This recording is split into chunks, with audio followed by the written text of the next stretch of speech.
Getting better? So we're going again. We had road rage this morning. You had road rage? Fast enough. You don't drive fast enough? You can still see the. I don't drive fast. I don't drive fast enough. Everybody's always passing me, and I go 58. So, I'll take my DNN any day.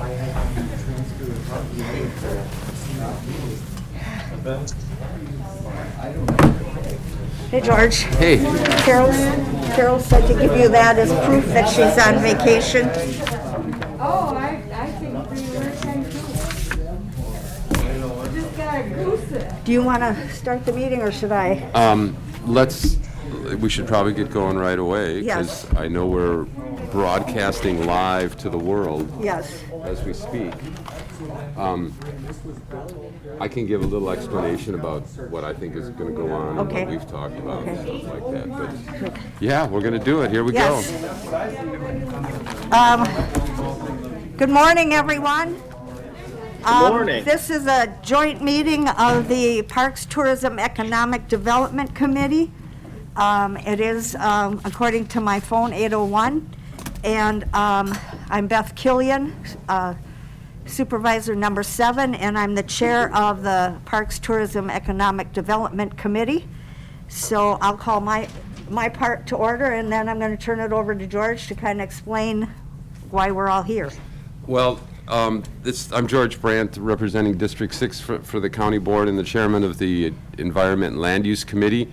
For some time now, at least over half a year, Beth and I have been talking about the possibility of having a joint meeting because you guys all share, because the staff all shares offices and in some cases responsibilities, just to allow the committee members to see who it is that the staff is for everybody in the other our sort of brother, sister committees, departments. So today, after some discussion, we kind of realizing that we're really short of time, the idea is for the Parks, Tourism, and Economic Development Committee members to hear from the Department of Land Management staff as to who they are and what they do, what their roles are, what their responsibilities are, and for the Environment and Land Use Committee to hear from those staff people of the Parks, Tourism, Economic Development side of this department as to what it is they do, what their roles and responsibilities are. That may take some time because, as you can see, we have lots of staff people here and with a lot of different, so I'm going to ask all the staff people to be as brief as possible because I want to begin a conversation about what issues it is that we see on the horizon. Issues related to land use conflict, development, tourism, potentials for economic development. You can see that this would be a very long meeting, but I just want to start a conversation so that the committee members can know what it is we're going to be looking at in the future. Beth and I have talked about making this a 3-4 time a year. At least 2. At least twice a year, this opportunity for the committees to get together and talk about where we're going as departments, but also in terms of what our goals are going to be and how it is we're going to deal with issues. Beth, if that's okay with you? Sure. Then if the PTED committee members could do roll call. Michelle Haynes. Dan Schreiner. Joe Feltus. Jeannie Nutter. Oh, there's Jeannie. I think that's it. Galazinski? Oh, gee, sorry. Yeah, You got Buzz. I did me at the beginning, so, Is Buzz on there too? yep. Buzz, are you there?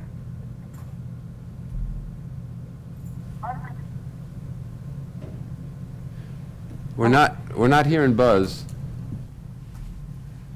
Hey, Buzz Sorgi. Helpful Oh. to get off mute, right? Right. Okay, let's do the roll call for the Environment and Land Use Committee. George Brandt. Carol Bowick. Kathy Segling. Randy Severson. Kurt Swain.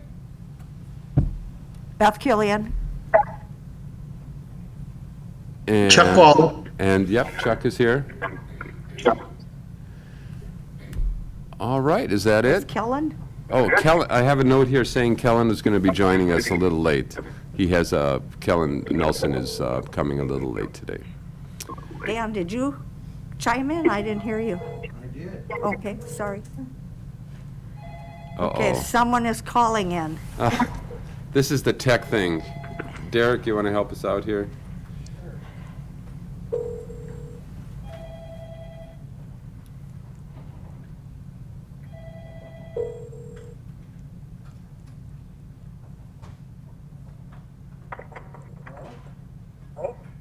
Hello? Good morning. Good morning, Beth. This is Jean. For some reason, my computer will not let me, I can see you guys, but I can't talk. And I keep unmuting and it's not working, so I called in. That's okay. Thanks. And be careful what button you should push, because I think you turn people off. Oh, do I have to keep Yes, this on the I whole think so, time? Oh, I didn't realize that. Oh, all right, let's just go I'm around. getting a feedback here. Oh, Whatever Beth says is feedback. uh-oh. So, why don't we just go around the room starting with staff? Becky, why don't you say who you are and what you do? I will certify that the Oh. open meeting law requirements have been met, and we should adopt the agenda. Okay, is there a motion to adopt the agenda? So moved. Is- Second. Okay, Schreiner and Swain? okay. All in favor of adopting the agenda, say aye. Aye. Aye. Opposed? Aye. Okay, it will be adopted. So, Becky, who are you and what do you do? I'm Becky Arneson. I report to both committees. I'm the fiscal coordinator for land management. So I handle a lot of grant work, reimbursements, budget stuff, bills, that kind of thing. Purchases. Any questions? Sorry. So Okay. everyone should Do I come need to up. repeat? They can't hear you online unless you're using a microphone. Oh, okay. Do Okay. that again. I'm Becky Arneson. I'm the fiscal coordinator for land management, so I handle a lot of the budget work, some reimbursements, the bill paying, purchases, that kind of thing. Okay. Mark? Mark Carlson, official title is zoning and sanitary specialist. I do the zoning permitting, the erosion control permitting, sanitary permitting. I think I'll start doing the well permitting again, and zoning violations, conditional use permits, anything that has to do with the comprehensive zoning ordinance. Okay, thanks. Verge? I'm Verge Gamreth. I answer to the Environment and Land Use Committee. I started part-time in land conservation back in 1996. I started 20 hours a week. I did all the I&E information. I did the land and soil judging. I did the tree and shrub program, conservation banquet. I typed all the minutes and agendas and bid sheets for conservation projects, a variety of things. In 2006, I was offered a position in the zoning department, move across the hall. I took that full-time. I'm the first point of contact for the public. I do all the intake for all the permits, which includes well, sanitary, zoning, building permits, land use. I deal with people either by phone, email, or over the counter. And I was in the past handling rezones, and now I'm back handling the rezones, as you'll see later today. I'm the backup to the fiscal manager, receive all income money for permits, backup to the county surveyor. He's only in the office one day a week, and so I answer a lot of questions for him and take in his certified survey maps. I'm backup to the DLM director, the sanitarian, the zoning administrator. I type all the agendas and minutes, answer zoning and land use related questions. Tomorrow I'll be here 25 years, or today I'll be here 25 years, and I've been in the Human Resources office more in the last 2 months than I have in the previous 24. Any questions?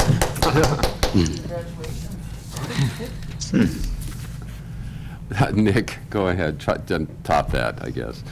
All right, good morning, members of the ELU and PTED committees. I'm glad you have given us the opportunity to speak to you. My name is Nick Gamreth, and I currently work in the Land Records Department as the GIS Specialist and Real Property Lister. But before I get to the professional side of some of this, you may not know me on a personal level. I've been a lifelong resident of Trempealeau County. My wife Rachel and I have 2 kids, and we live on a farm outside of Independence, which happens to be my wife's home farm, and we are now the 3rd generation on that farm. We raise broiler chickens for Pilgrim's Pride along with goats and fair lambs. I'm also a 19-year member on the Independence Fire Department, which I have been one of the assistant chiefs for the past couple of years. I also coach my daughter's basketball team and my son's baseball team.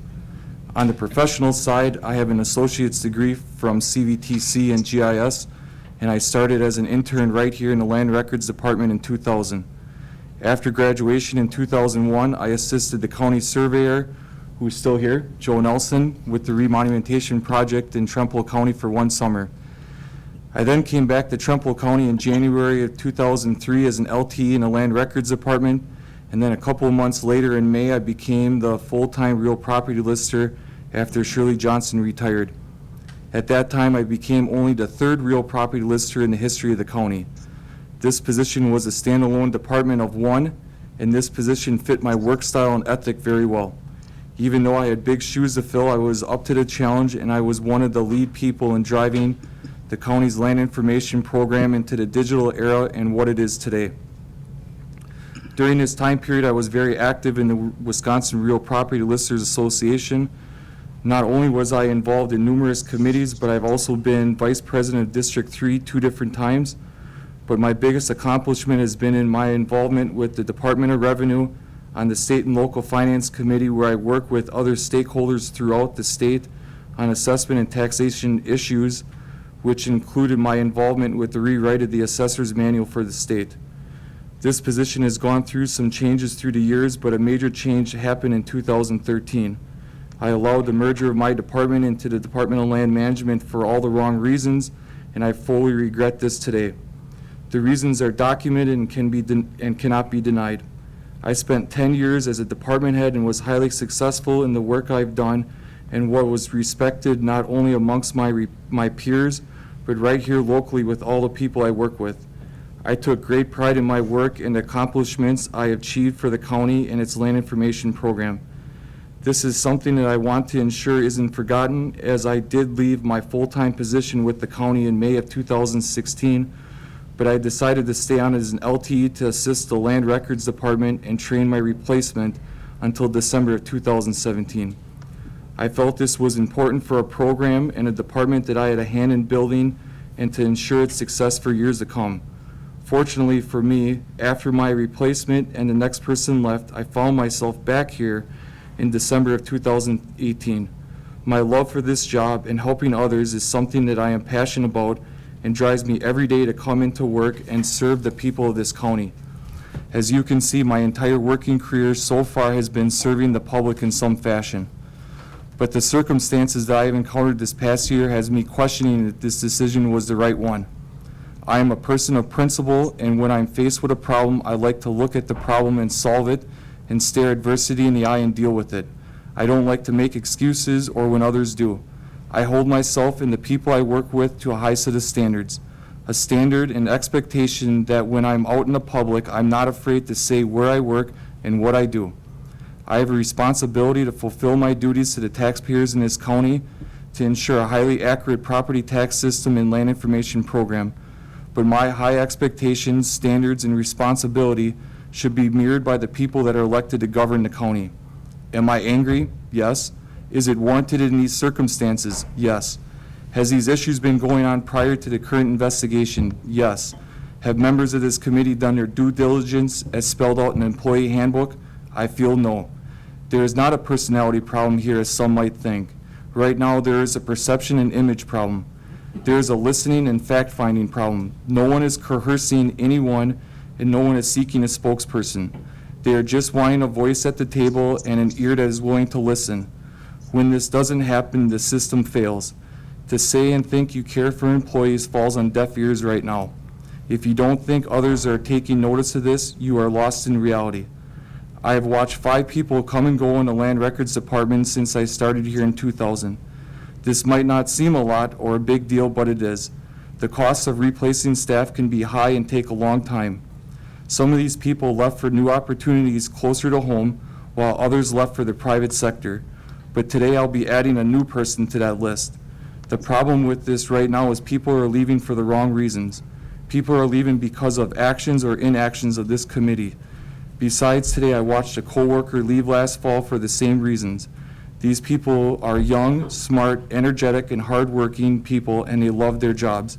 They were willing to establish themselves in this county. These Hey, depart- Nick, we're Yes? sort of moving into the next part of the discussion, which has to do with the issues that we're going to be looking forward to. Can we save that for, I mean, I can see where you're going with this, and you're raising an issue about accountability not only for employees, but for the committee, and that's something, obviously, we're going to have to deal with in the future. So can we save that part of the discussion for after all the introductions? Will I be allowed to finish? Oh, yeah. Yeah. Sure. I'm definitely getting that that's one of the issues that you're concerned with. So we're going to move on to Kyle Johnson.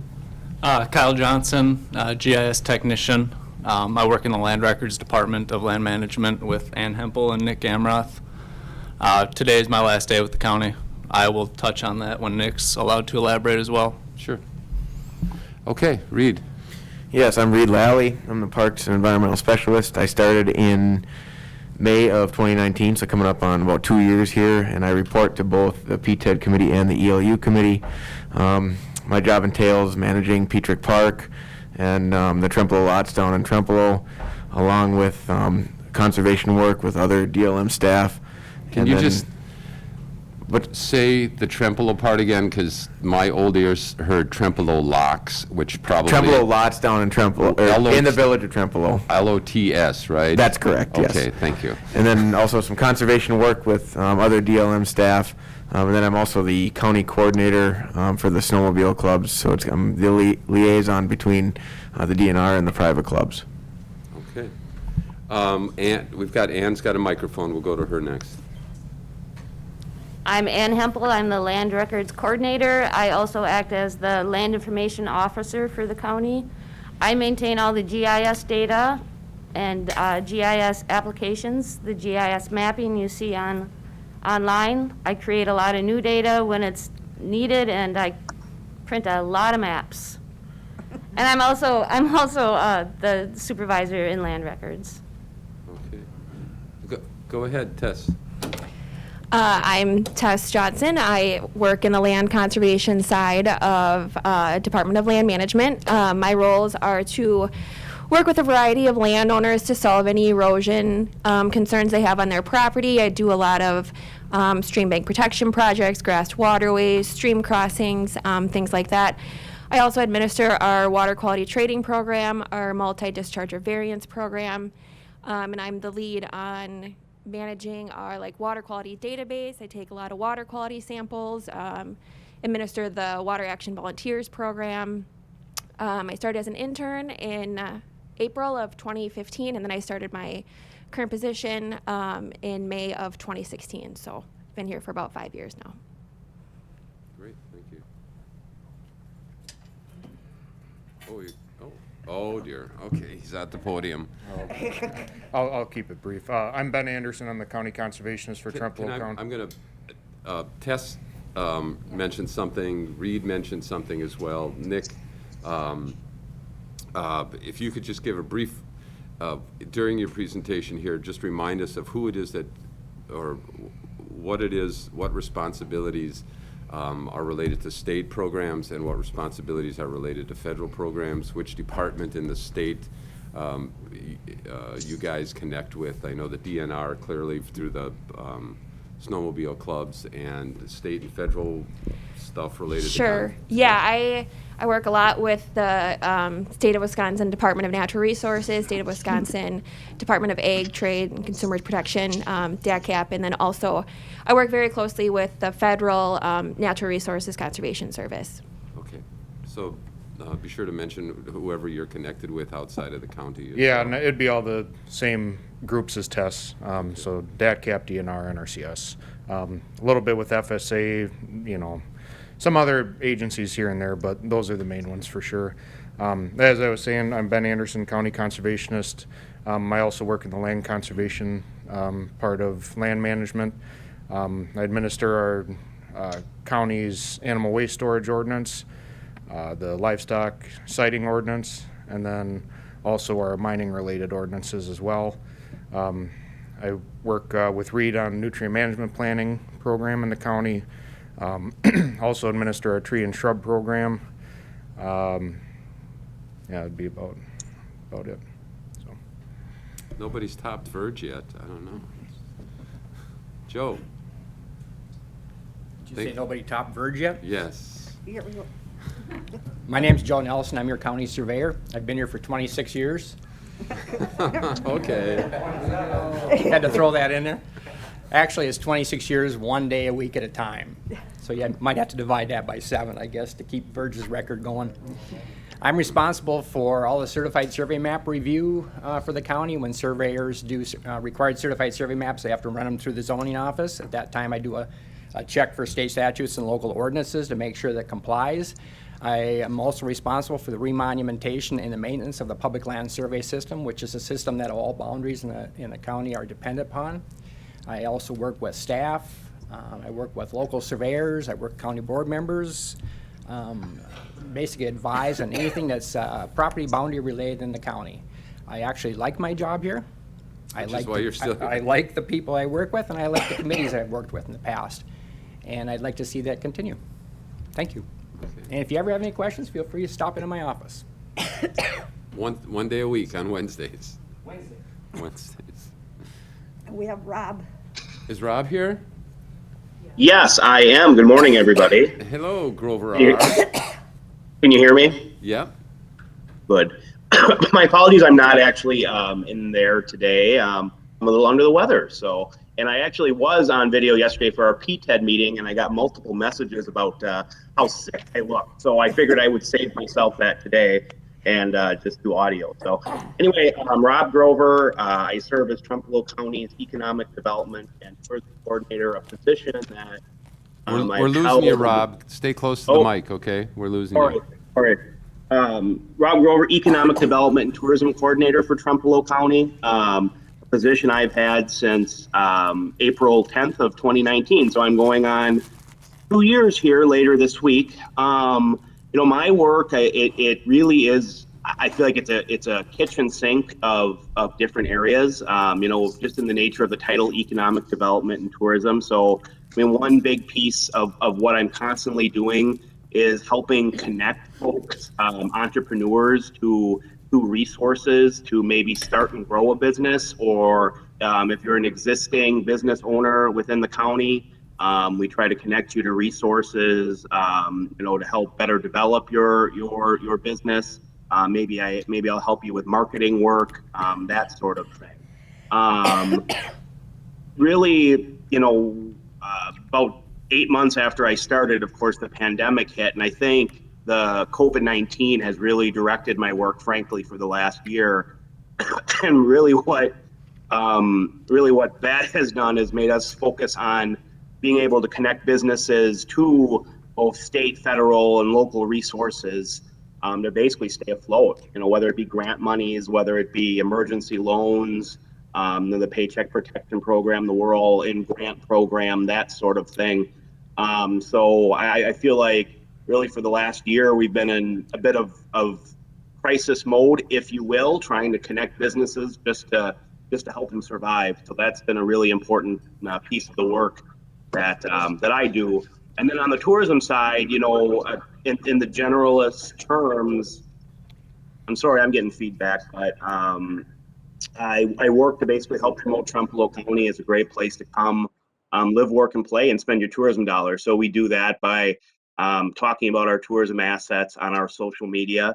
We do that by, we have an incredible mapping program now that our land records department and particularly and Kyle and others, and imagine Nick as well, has done a great job of helping get our tourism assets online now, in a way that they weren't a year ago. So basically doing everything we can, again, to help entrepreneurs start and grow businesses, helping people add value to both their personal lives and their businesses, and helping promote Trempealeau County as a great tourism destination, because we have an incredible thing here in Trempealeau County with our outdoor recreation opportunities in particular, and then now more than ever with our wineries and breweries and apple orchards and great restaurants and that sort of thing. So we got a great thing going in Trempealeau County, and also I would say the biggest thing I probably do as well is I serve as a resource connector. So a lot of the times I may not have the answer, but I know maybe the Wisconsin Economic Development Corporation has a great program, and I know the person that administers that program on the state level, and I can connect a business owner directly to that person. Maybe we can set up a meeting, that sort of thing. Or maybe there's someone within the Department of Tourism, maybe it's Julie Fox, who's our regional tourism coordinator in this area, or someone else. I can connect people in a way basically to cut that red tape of trying to navigate the various state agencies and that sort of thing. So it's I guess we do a lot of different things in this position. I work with quite a bit of the office. Reed and I, of course, work closely together. I'm the one outlier. I'm the only employee that just exclusively reports to the PTED committee. And yeah, so anyway, I will stop there.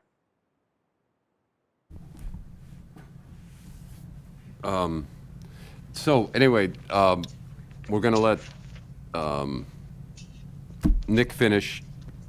We're going to move to this part of the conversation now, which talks about what's on the horizon for all of your areas of work, and since this is the Department of Land Management and Parks, Tourism, and Economic Development, we're going to talk about where the issues lie outside of the courthouse, and what it is you guys are thinking about in terms of what's on the horizon. But Nick is talking about a systemic kind of thing here. I think Kyle wanted to chime in after that. So another 5 minutes? Would there be enough? It'd be less than that. Okay, go. Thanks for letting me finish. I mean, we don't get a chance to sit down as a whole staff with everybody in a room because of the quorum reasons and stuff like that. So, I mean, I put some thought in this because get a chance to talk to everybody as a group. So I'll finish here. These departures and inability to fill vacant positions in the DLM is the perception and image I talked about earlier that has led this county to have a black eye that may take a long time to heal. This falls back on the people charged with governing this county. The responsibility to fix this now falls on you to ensure the rest of us that have devoted our careers to this county are wanting to stay. Where that begins is building back trust and credibility.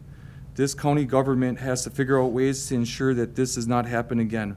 I did not decide to come back and work here and finish my career here to be treated this way. I want to feel good coming to work every day and to feel proud at the end of the day. I want to tell people that this is a good place to work. So I asked the chairman of the ELU committee, does the question need to be flipped back over, or was it not a misquote? What is troubling with that is no responsibility was taken to us employees to make us feel like we weren't lying. Or are we?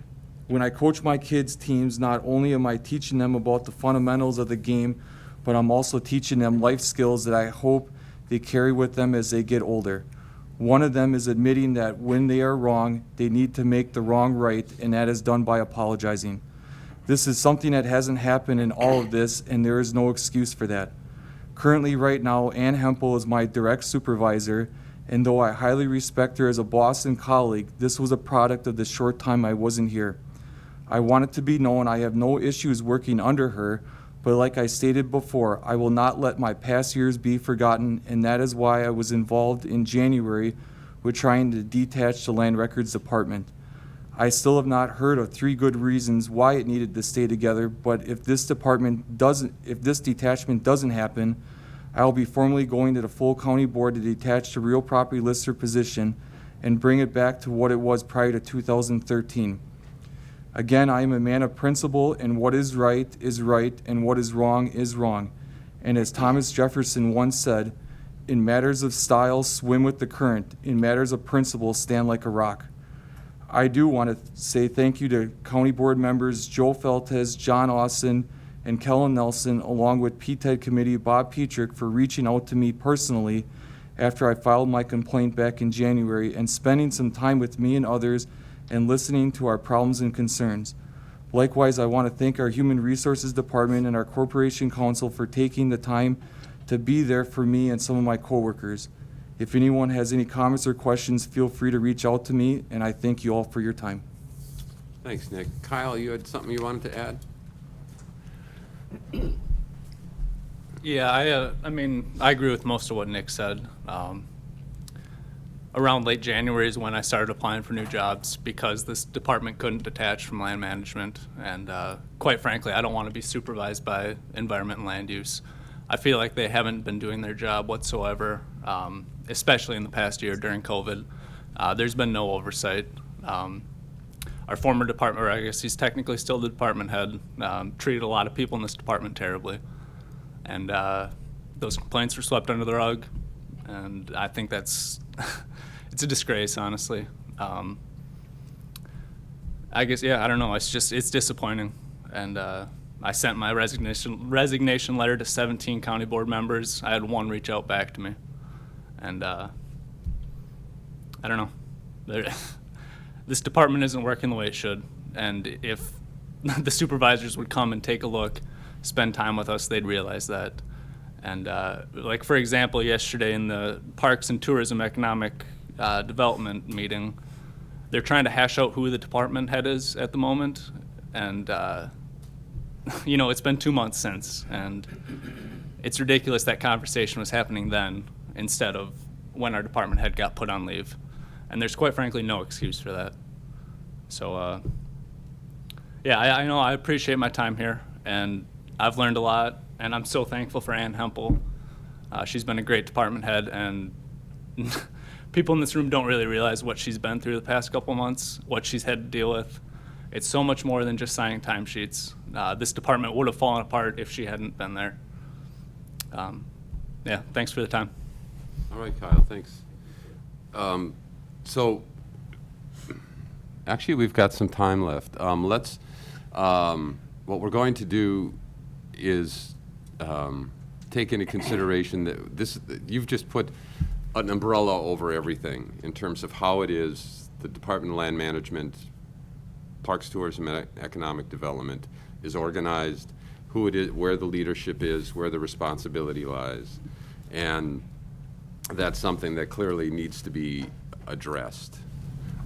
This is an opening salvo, so to speak. This is the beginning of that discussion, which by your lights is way too late in coming, and I apologize for that, Nick. What I'd like to do now is to hear from the rest of the employees in terms of what's on the horizon in terms of legislation, regulations, and thanks, Kyle. Regulations. What do you see on the ground in terms of where our focus is going to be in the future? George, I can say one thing for legislation coming up. I wasn't prepared for that part, so I don't have the exact bill number, but there's working through down in Madison right now is to eliminate the personal property tax. So that would be taxes that are out there for businesses that deal with certain types of equipment, office furniture, stuff like that. Also, if you own a mobile home, say I own a mobile home, George, and I have it on your property. Yeah. Well, you're not paying the taxes on that mobile home. I am, but that's taxed on the personal property side because I actually own the mobile home. And then also, like, say if you had a building on your property that I put up or I leased from you, I'm taxed on the personal property side. So right now, there's legislation being pushed forward to eliminate the personal property tax, and I'm on that state and local finance committee speaking out against that because that's going to have a great effect on taxes in the burden of where that money is going to be made up from comes on the residential side.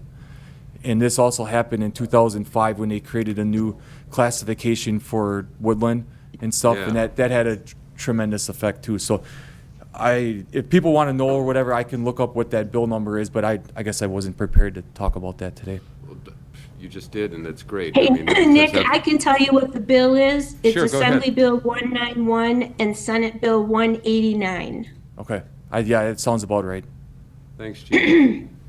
Ben, Tess, what do we got on the horizon in terms of conservation? How broad do you want me to get on that? As broad as you need.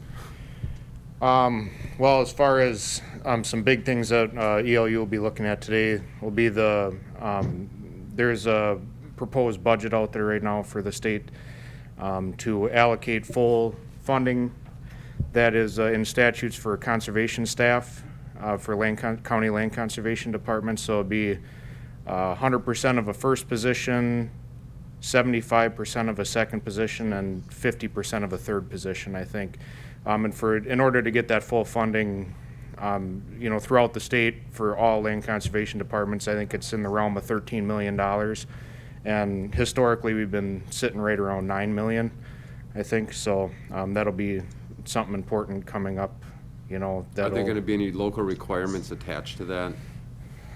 No, nothing that we don't already do. Okay. Nope, nothing that we're not already statutorily required to do. So yeah, it'd just be a matter of them allocating the money to do it.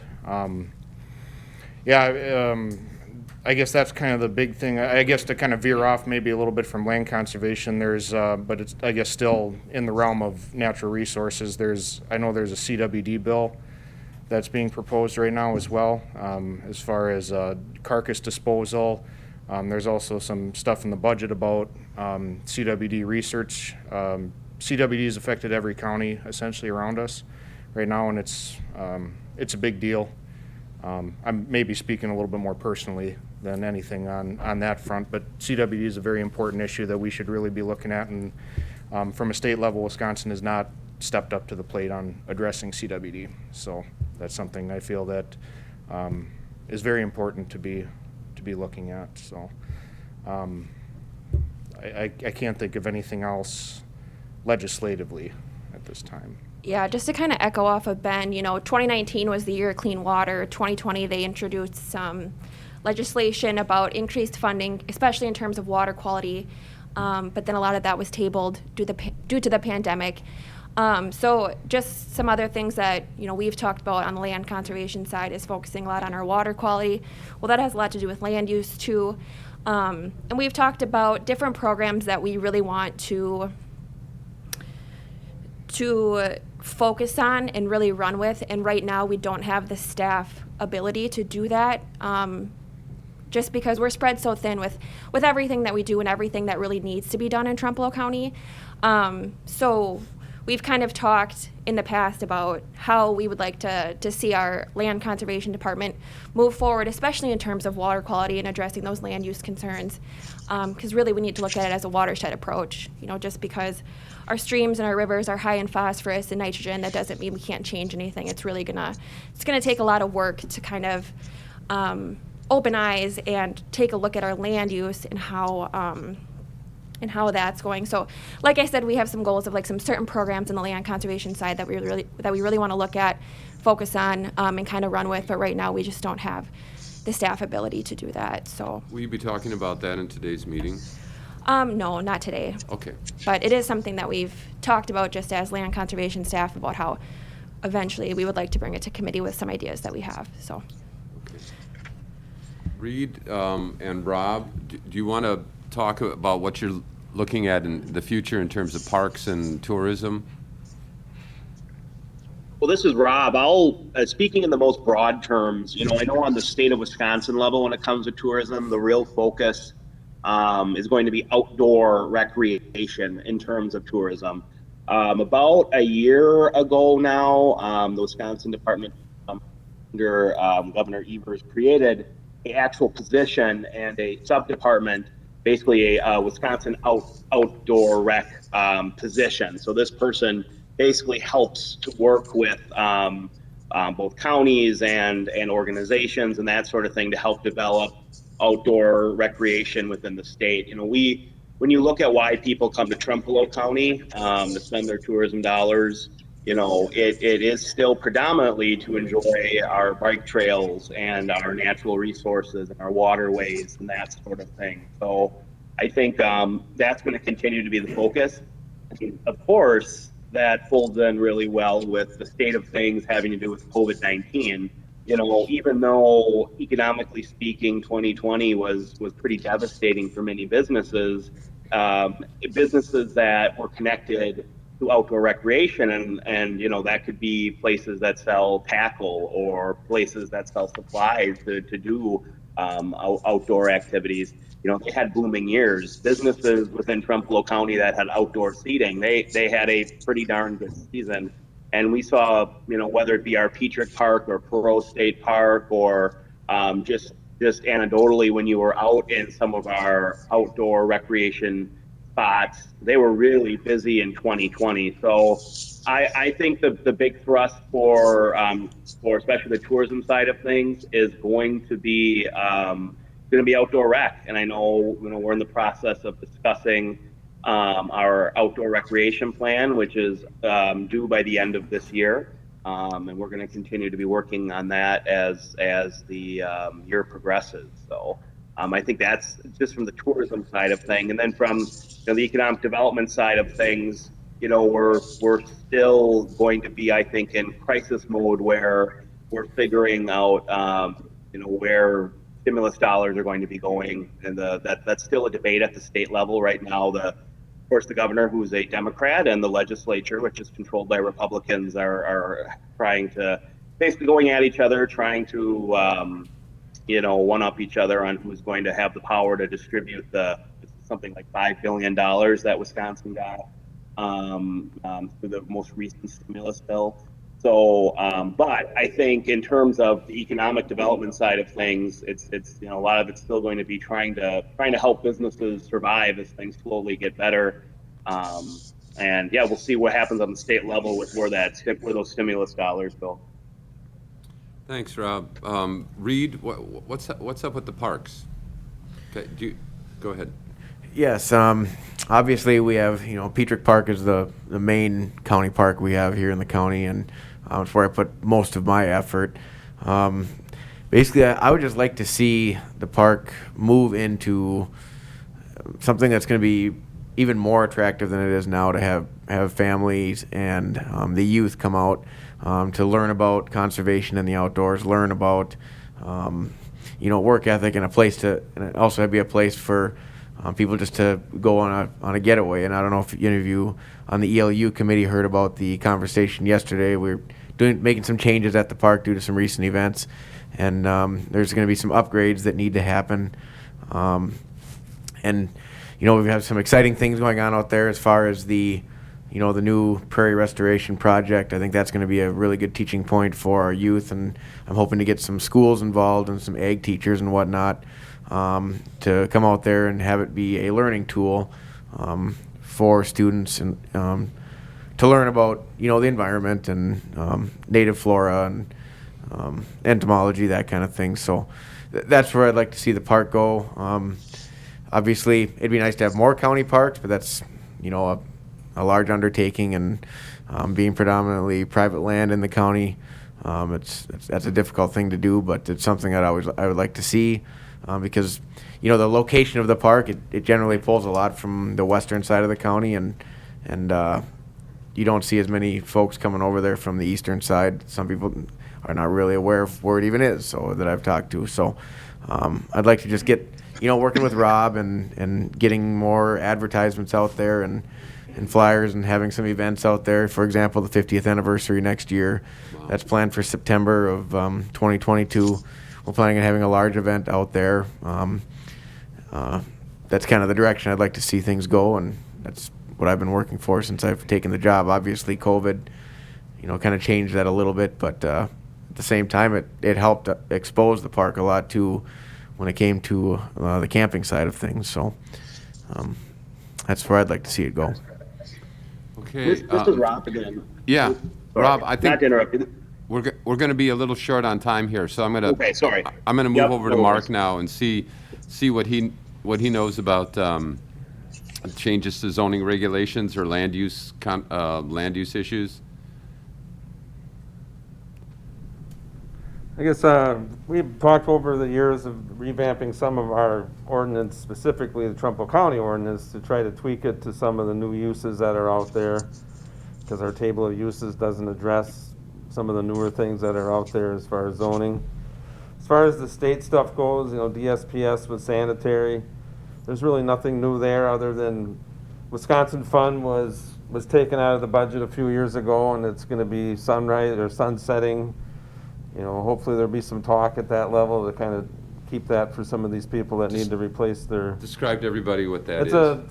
It's a program that reimburses people when they replace their septic system, and that went away when the Governor Walker budget, and it's finally sunsetting. As far as we have one applicant that is going to replace their system this summer, and they're the last eligible one for us, and we just work with the DNR, and you know, as far as erosion control and some of the shoreland and floodplain stuff, we just rewrote those ordinances, you know, within the last few years, so there's really no changes coming there.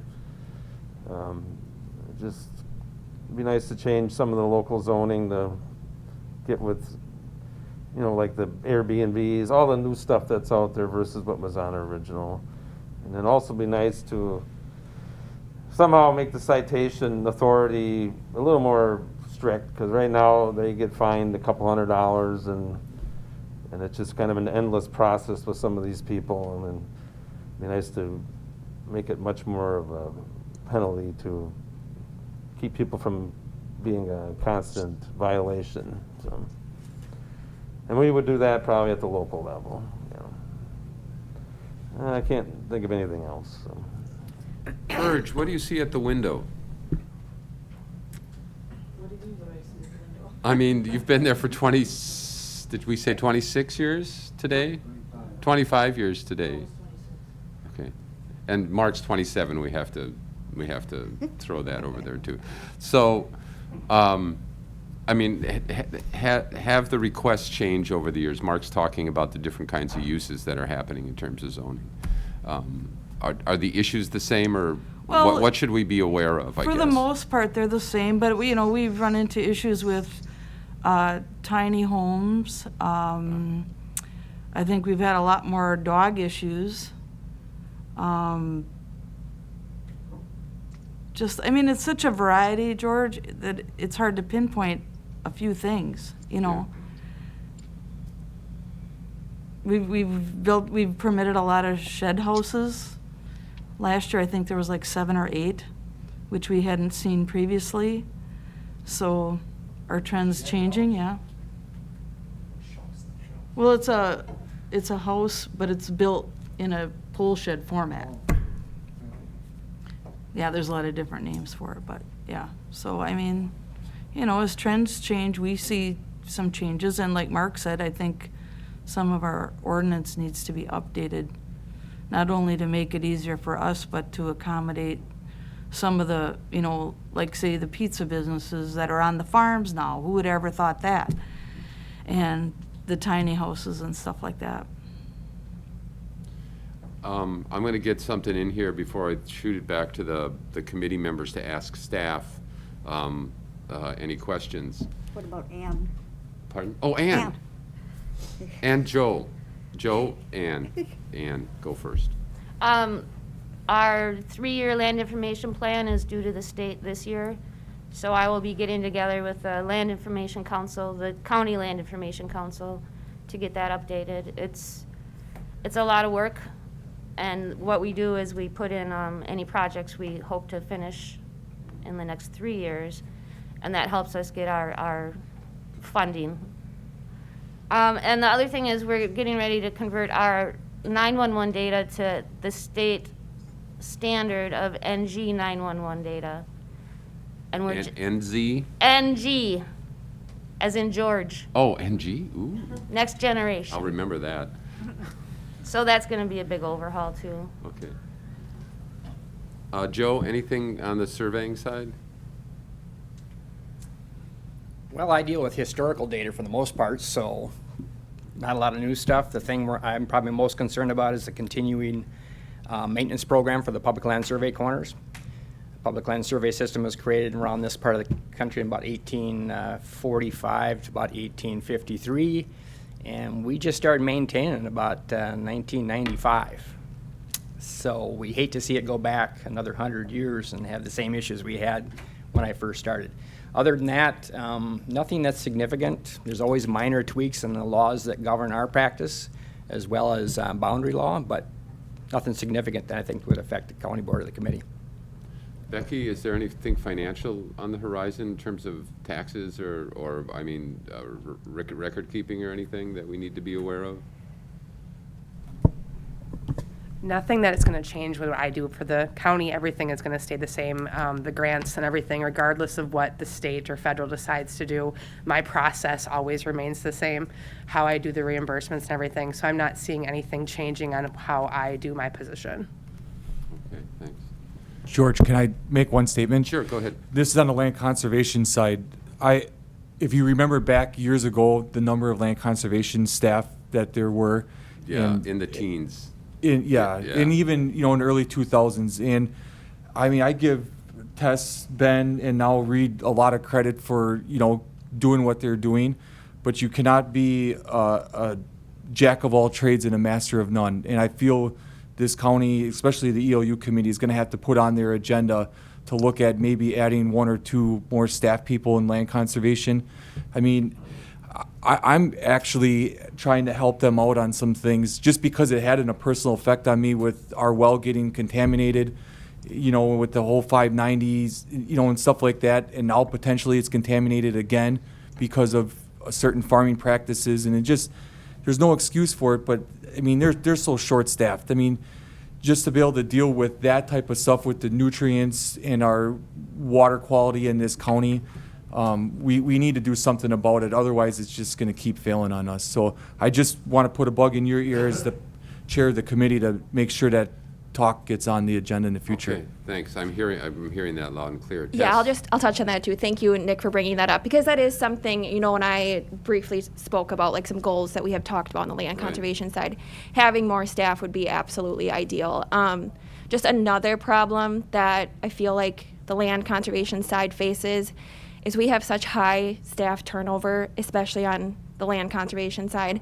I started in 2015 as an intern, and just in 5 years, I've seen people in and out the door. And what ends up happening is they get a program or something that they administer, and they run with it, and it goes great, and then we lose them, and then somebody new comes in, or job duties shift and shuffle. So that's another problem that I think is hard, is we can't keep one person focused on one thing to continue to grow that program or to try and do something new. We just have such high staff turnover that's a problem that I feel like I've seen just in my time, is not being able to achieve certain goals just due to lack of staff. Okay. Thanks. I'm going to put our county board chair, John Ossen, on the spot, not to ask him to say anything, but just to remind or break the news that Trempealeau County is going to be receiving a significant amount of, it's in the millions of dollars of money from the most recent, it isn't CARES Act anymore, but the Recovery Act stuff. And a lot of that's going to be for infrastructure. And I know Mr. Ossen would be very excited to give it all to the highway department, but Right.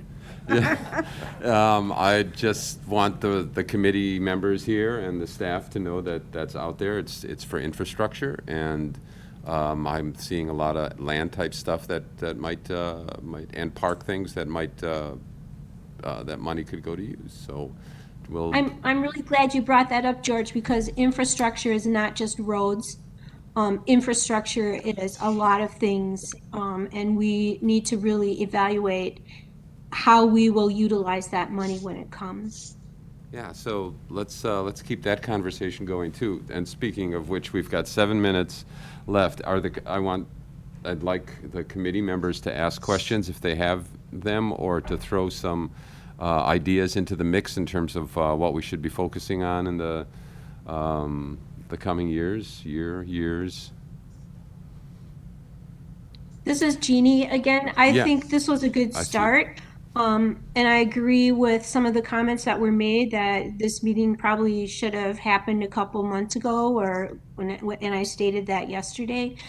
So I would like to see these joint meetings more than just twice a year, because a lot of stuff goes on in 12 months. And if we could at least meet quarterly, and bring all the staff together to talk about, there's so much going on in the Bureau of Land Management that not everybody is aware of. So it was really good to hear all the conversations today. So I would really put it out there that we meet more than just twice a year. We could do any number of joint resolutions as well. Bob, you had something.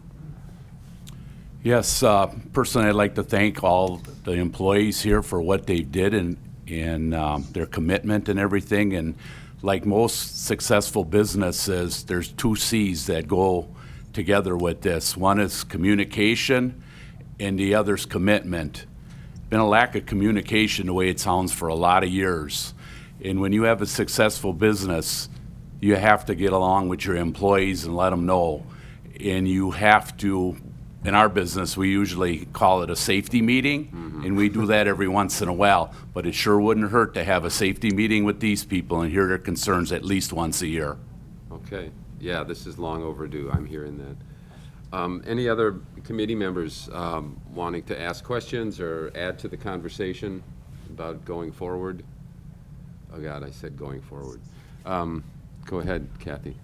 If I may, a couple of things. Staffing issues, the committee is well aware of staffing issues, and it's been on our mind for many, many years. Unfortunately, that involves budget, money. So we do understand the need. That's nothing new, and it is a concern. Ben touched on the financing for county conservationists. That's been before the legislature for many, many years. By state statute, the state is supposed to fund county conservationists to 100%. As Ben mentioned, 3 positions, one fully funded, one at 75%, one at 50%. For many, many years, that 50% position has been totally ignored. So Wisconsin Land and Water and many other organizations have been working hard to get that third person, that half person funded, and the full amount would be $13 million to get that done. Right now, it is going before, it was in the governor's budget, again, as it was last year, and slashed. Right now, it's going before the Joint Finance Committee, and they will be having a virtual hearing on Wednesday, April 28th, from 10 to 5 p.m. There will be more details given out by Wisconsin Land and Water soon, but county conservationists and committee members are asked to appear at that hearing to ask for that full funding. That would make a big difference in what county conservationists can do throughout the state and in Trempealeau County. Okay, thanks. I think we have time for one more. Any committee members want to add to the conversation here, ask any questions? Well, thank you all for coming. Thank you, staff. We're going to be moving into, do you want to close out the meeting? I will adjourn with the consensus of the committee at 8:58, the PTED committee. And the Environment and Land Use Committee will stay in session, and we'll begin our business in 2 minutes at 9 o'clock. There will be some staff staying, some staff leaving. I will do that right now, yes. Yeah, okay, thanks, Chris. Oh, look at this. The screen in front of me is flashing. There we go.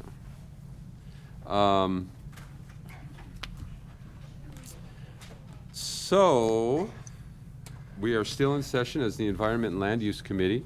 We have The roll call of members we have done already. I think everybody's still here. So the open meeting law requirements have been met. This is true. We, as the Environment and Land Use Committee, have a 21-item agenda, unless it's been amended. I don't think it has. So is there a motion to adopt the agenda? Killian will make that motion. Is there a second? Second by Bowick. All in favor of adopting 21-item agenda, say aye. Aye. Oh, thank you, Chuck. Opposed? It is adopted. We have had the minutes for some time from the March 3rd meeting. Is there a motion to adopt the minutes? I so move. Wallach to adopt. Second by Nelson. Any corrections? Anything that needs to be talked about? Okay. All in favor of adopting the minutes, say aye. Aye. Opposed? Killian will abstain since I was not at the meeting. Okay. The minutes are adopted. We have Aaron Meyer with us. Aaron Meyer is the new executive director of FSA, the Farm Service Agency. Carol, being our representative, do you want to do an introduction, or do you want to leave that to her? Well, I do have the honor of introducing our new representative for the FSA office. I've had one meeting with her so far, and I definitely think she's a benefit for Trempealeau County and as well as Jackson County. What most impressed about me is that she is a fellow farmer. She gets her hands dirty before 8 o'clock, and she definitely can walk the talk. So I'd like to introduce Erin. Erin, welcome. Thank you. Thanks. Thanks for taking time to let me introduce myself, put time in your agenda for me. As Carol said, I am a wife of a dairy farmer. Small dairy farm, we milk 52 cows, so nothing too major, but yes, I milk the cows. I've been with FSA for 8 years, and I've been the county executive director for 3 weeks.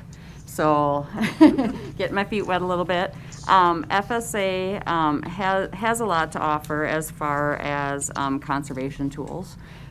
We, right now in Trempealeau County, we have 635 CRP contracts, existing contracts. So there was a sign up for CRPs to conserve the soil and take it out of rotation. That was announced back in January, ended in February, and they actually kind of put a halt on it. They wanted to reevaluate. The rental rates had went down significantly, and I don't believe that there was as much participation as they had hoped in it. So they're reevaluating everything. They have not announced anything beyond that. FSA as a whole, if you, just different things within FSA, that we have a website called farmers.gov.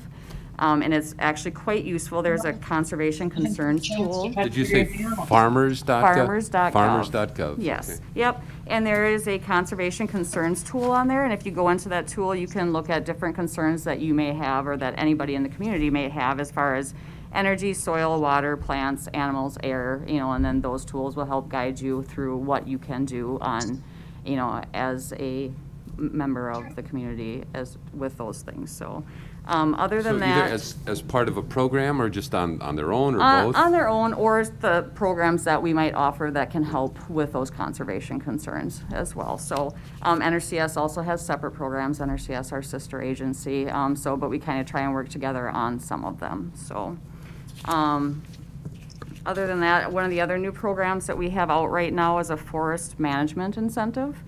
That right now is for existing CRP participants, and it helps them manage, whether they have buckthorns or need some thinning done on their property, but it's only for CRP contract holders at this time. So, yeah. Other than that, like I said, there's a lot of programs. We are here to help producers and to help, the environment, so. Okay, so, and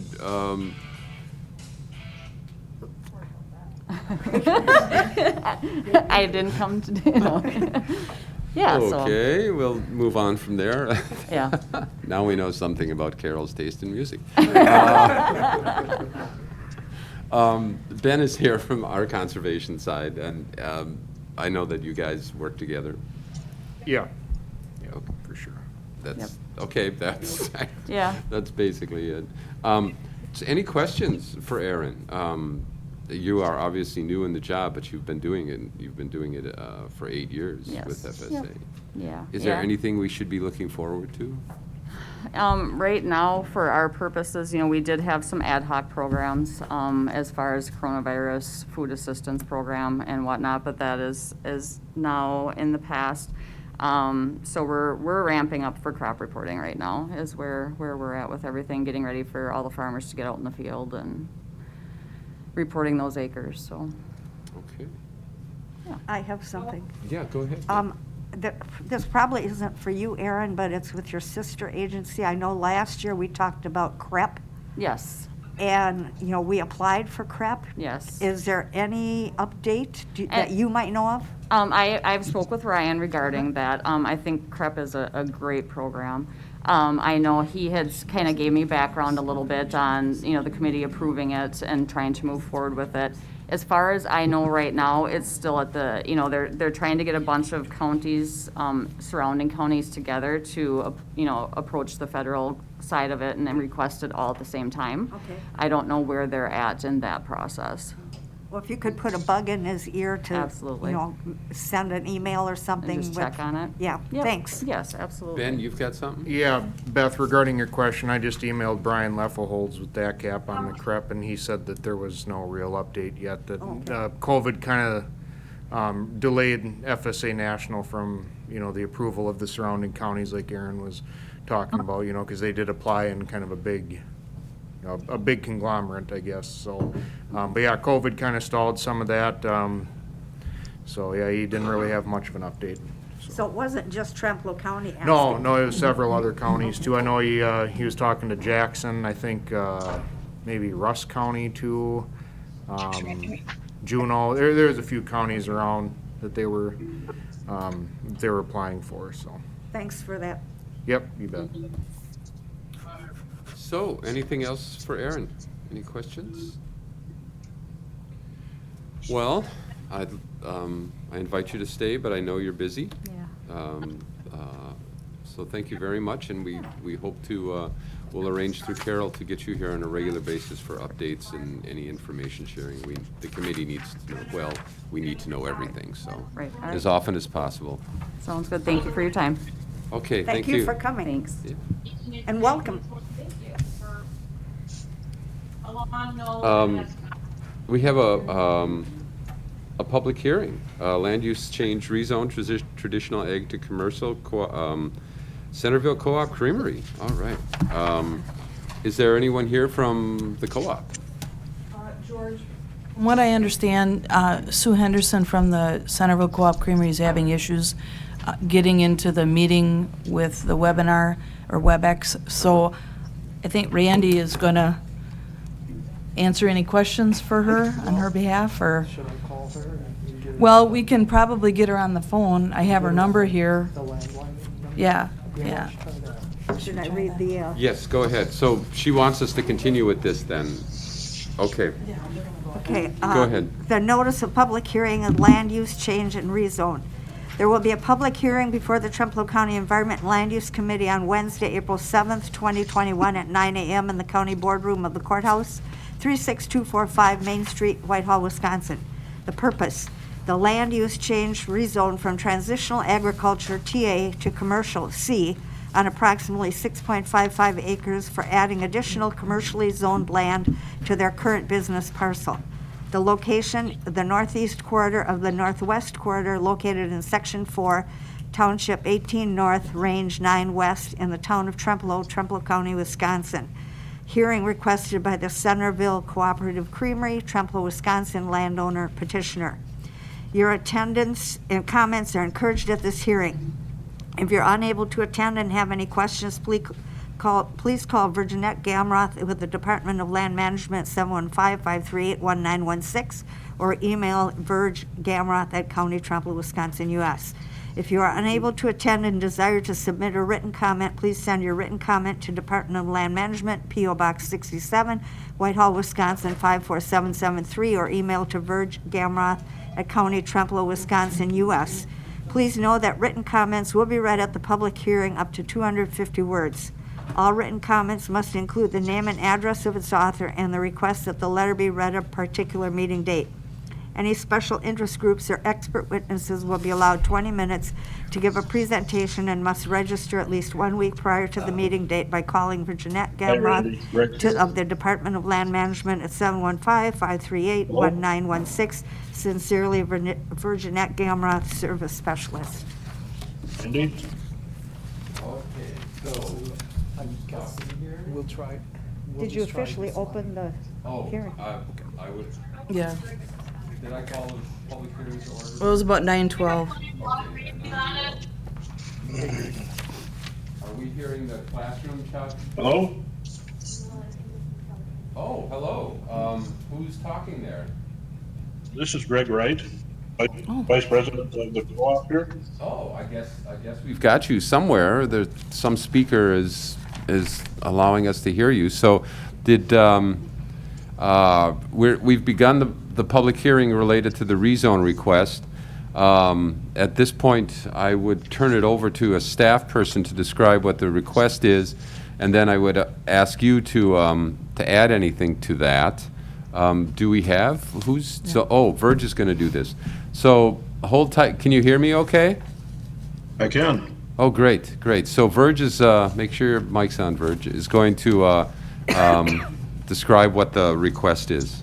Okay, there was an application for a rezone from transitional ag to commercial filed on February 15th of 21 by the Centerville Cooperative Creamery. They would like to rezone approximately 6.55 additional acres and add that to the current commercial property they have right now. This is located west of Centerville, and we picked the commercial zoning because it would be consistent with the current zoning for that property now and consistent with the land use plan.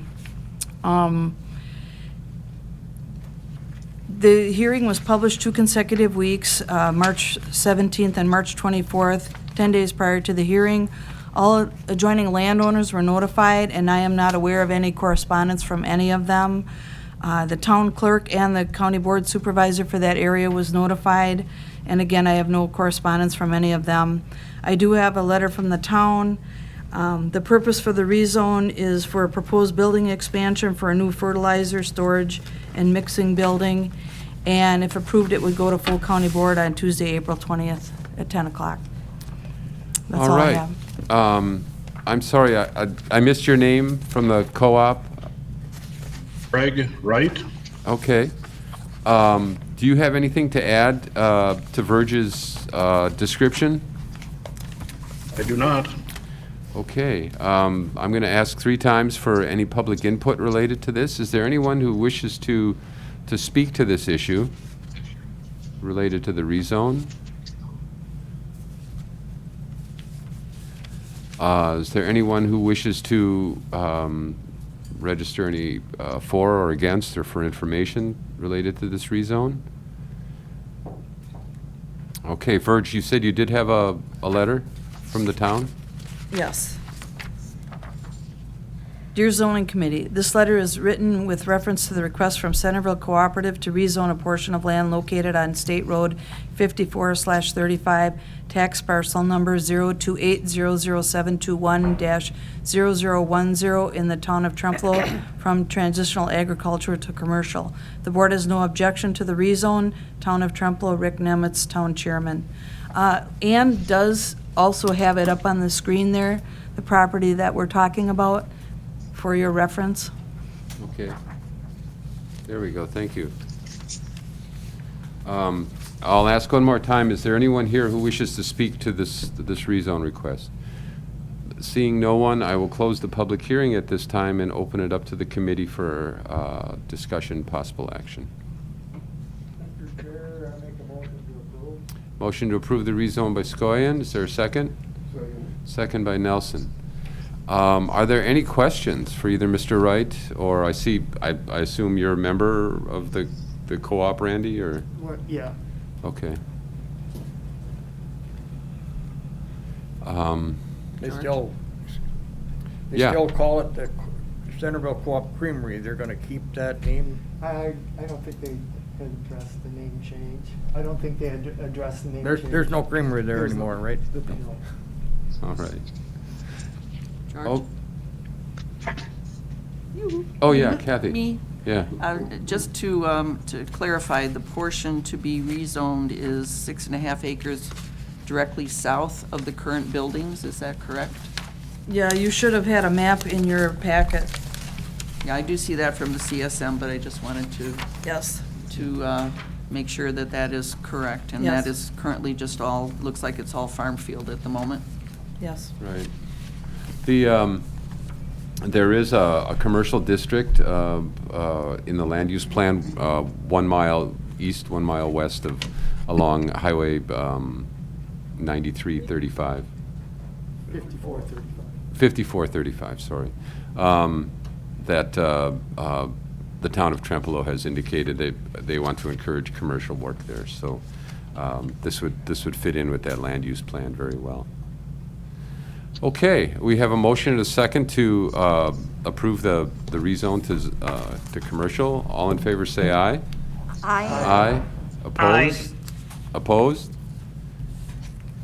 All right, it has been approved by the Environment and Land Use Committee. Mr. Wright, it'll be, as Verge said, on the agenda at the April 20th meeting of the county board, I believe. Yes, at 10 a.m. At 10 a.m. She'll get you some information related to that. Well,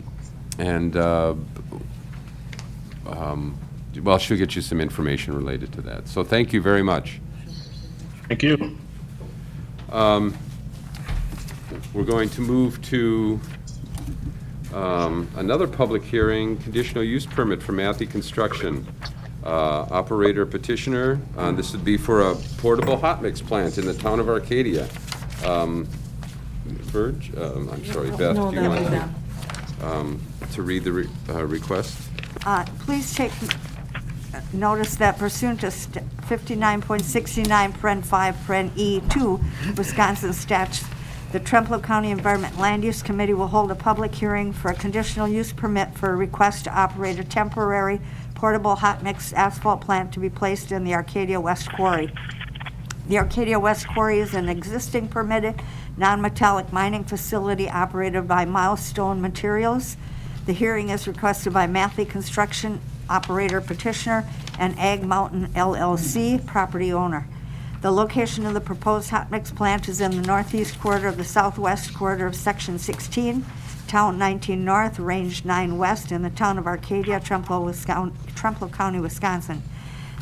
Be further advised that this public hearing will be held on Wednesday, April 7th, 2021 at 9:05 a.m. in the county boardroom of the courthouse located at 36245 Main Street, Whitehall, Wisconsin, 54773. If you are unable to attend and have any questions, please call Ben Anderson with the Department of Land Management, 715-538-2311, extension 273, or email at benanderson@countytrempealeau, Wisconsin, U.S. Written comments will be accepted by the Environment and Land Use Committee until April 6, 2021 at 4:30 p.m.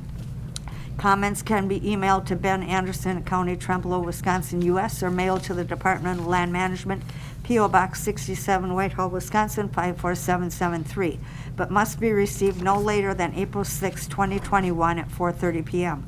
Please know that written comments will be read at the public hearing, up to 250 words. All written comments must include the name and address of its author and the request that the letter be read at a particular meeting.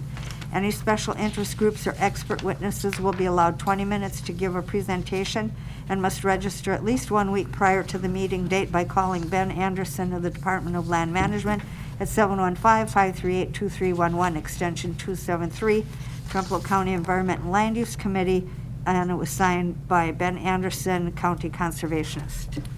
Ben, is there anyone here from Matthew? I don't know if there's anybody on the web part of it, I guess. I don't see anybody here from Matthew. I don't know if Patrick's on the line. Patrick, are you on the line? Gabe Ness with Matthew Construction is online. Oh, okay. And you can hear us okay? Yes, I can. Can you hear me? Yeah, they have to speak up or get a little closer to the mic, but we can hear you, yeah. So, Okay, I'm through my truck. all right, there you go.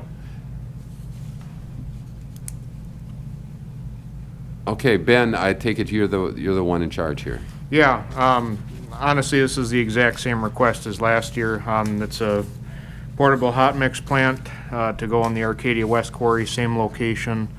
Yeah, pretty straightforward.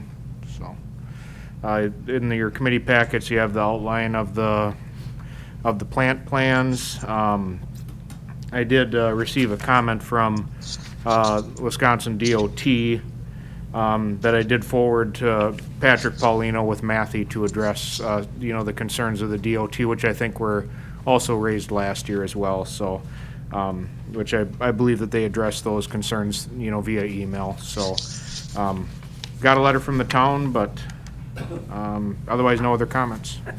Okay. Matthew person, do you have anything to add to what Ben has to say? I guess at this time we're looking at being there the month of July. So, as usual, it's a limited season, and usually for just the project, one project. Correct, yes. All right. I'm going to ask 3 times if there's any public input related to this conditional use permit request. Is there anyone who wishes to comment on this request for a conditional use permit? Do you want to read the letter from the town, Ben? Yeah. Okay, the Town of Arcadia Board of Supervisors was informed by Matthew Construction Company regarding placing a portable asphalt plant in the Kramer Wilbur Quarry south of Arcadia that will require a county conditional use permit. The Town of Arcadia Board of Supervisors unanimously passed a motion at their February 10th, 2021 board meeting stating that they are in support of this request.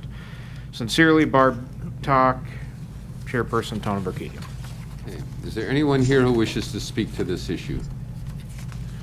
Hearing none, I'll close the public hearing at this. Did you want me to read the comment from DOT? Oh, I'm sorry, yes, go ahead. Sounds good. I mean, Patrick was addressing their concerns as well, but, yeah, I got an email from Jeffrey Emerson, the Systems Planning and Operations Supervisor for the Northwest Region at Wisconsin DOT. He writes, "Thank you for the opportunity to comment. DOT's concern is is the entry and exit onto State Highway 93. Is the intent for the truck traffic to use the County Highway G intersection where there's better sight distances and a turn lane? If not, we would remind Matthew that alteration of use of an existing driveway to a state highway requires a review of the new use and updating of the permit. Could you pass that info to Matthew and advise Wisconsin DOT of the intended connection to 93 with the pit traffic?" And so then I forwarded. Do you want me to go through the whole correspondence? Or? Was there a response to Yeah, that? Patrick responded to. Go ahead, yes, Okay. we would like to know that. All right, so yes, and I forwarded it to Patrick, and he said, "Morning, Jeffrey. I believe we have utilized the site driveway north of County Highway G intersection in the past and have had no incidents. If we wanted to use this driveway, what would be the process to do so?" And then DOT responded, "We would like to see what volumes of entries and exits you expect from the driveway, how long the operation will be going, and then determine if that fits in the existing permit or if an update may be needed." And then Patrick replied to that, "We would like to continue to use the existing Highway 93 entrance as we did last year and before. During HMA hot mix asphalt production, there will be approximately 120 trucks per day for about 3 to 4 weeks this season. This is usually about 1 truck every 5 minutes." And then I never seen a response after that. So. In which case, I will close the public hearing at this time and open it up to the committee for discussion and possible action. I'll make a motion to approve. Okay, thanks, Chuck. Is there a second? Second by Bowick. Does staff have any recommendations for conditions? None that I can think of. It's kind of business as usual with these hot mix plants, so. And the construction season. Yep. Yeah. Okay. Kathy, go ahead. I was just going to propose 2 conditions. I know we did this last year when they had the temporary plant up also. One condition would be to strictly follow DOT guidelines. And the other is, and I know this is a matter of course, but we did put it in as a condition anyway, to have additional trucks entering signs going both south and north on 93 for safety reasons. Is that a motion then? I will make a motion to add those 2 conditions. To abide by DOT? To abide by DOT rules and trucks entering signs. And set up additional trucks entering signs. Okay, is there a second to that? Killian will second. Okay, we have a motion and a second to add those 2 conditions, or to place those 2 conditions on the conditional use permit. Any discussion? Yes, go ahead, Yeah, Randy. I suggest that those signs are put on posts and not on the shoulder, because, any traffic on the shoulder, then, tractors or whatever, that becomes a hazard. Then they have to get back out on the lane to get around those temporary signs. Okay. Ben, do you see that as an issue at all? I don't think so. I guess whoever's here for Matthew, they can maybe speak to whether or not that sounds agreeable to them. Go ahead. Yeah, I don't see an issue with that. We have a traffic control subcontractor anyways, so that should not be an issue. Okay. So we have a motion and a second to place 2 conditions on this permit, both related to the highway, one having to do with signs, the other having to do with DOT regulations. All in favor say aye. Aye. Aye. Aye. Opposed? Okay, we will add those conditions. So with those 2 conditions, I will ask for a vote on approving the conditional use permit. All in favor say aye. Aye. Opposed? Opposed? It passes. So there will be a conditional use permit for the use of that West Quarry as a temporary hot mix plant. And thank you very much, Mr. Matthew Mann. Thank you. We'll move on to, I missed the in-person stuff, It's just, we'll move on to discussion possible action on resolution urging Congress to support a national policy on climate change. John is here as well with a couple of other people who were here last time whose names I've forgotten. And this came up as a resolution last month. Kellen came up with some really good concerns related to agriculture and, well, the whole how to deal with climate change as it relates to agriculture, which Massey Construction has left the meeting. which often gets left out of the conversation. So Ben has passed out a resolution, actually a revised resolution, right? Yeah, there's one that I handed out to everybody today that there was a couple minor edits to that one versus the one that was in your guys' committee packet. So no huge changes, but just some minor changes to the whereas statements, and I just wanted to give the exact copy that you guys will be voting on. So, okay, I'm gonna. So then, Ben, do you want to read it? Because I only have the packet. Oh, did I not get you one? I'm sorry. Well, you can go ahead and read it. Yeah, sure, I can read it. Okay, so the resolution is titled, Resolution Urging Congress to Support a National Policy on Climate Change Based and a Carbon Fee and Dividend. Whereas increases in global average temperatures, the number and intensity of extreme weather events, sea level rise, and the melting of glacial and Arctic ice indicate that global climate is changing. And whereas studies by the Wisconsin Initiative on Climate Change Impacts project that if project that if climate change continues unchecked, Trempealeau County, located in the driftless region, will experience increasingly warmer temperatures especially during the winter months, and increasing amounts of precipitation and extreme rain events. And whereas Trempealeau County has experienced extreme rain events in the past 5 years, which have caused extensive damage to its roads, bridges, culverts, wastewater treatment facilities, and other critical infrastructure.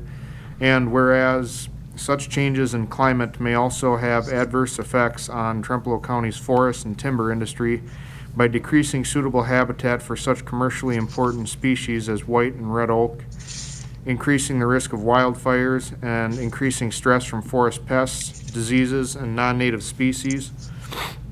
And whereas such changes in climate may also have adverse impacts on Trempealeau County agriculture by increasing erosion from extreme rain events, hampering access to fields at critical times, and causing alterations in late winter freeze-thaw cycles. And whereas agriculture and forestry can contribute to addressing climate change through sustainable land use practices that sequester carbon in the soil.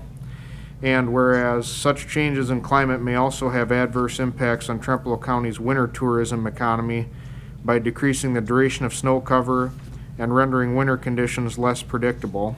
And whereas the mission of Trempealeau County, as stated in the comprehensive plan, is to, quote, to act as stewards of the fiscal and physical resources of the county, to improve our water, our quality of life and the environment in which we live, and the county will, quote, provide safe, clean, natural environment areas where the public can enjoy and provides.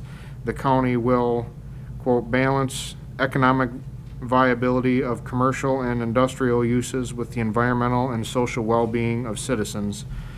And whereas recent reports by the UN's Intergovernmental Panel on Climate Change and the U.S. government indicate that to avoid the worst potential impacts of climate change, urgent action is needed to reduce carbon emissions.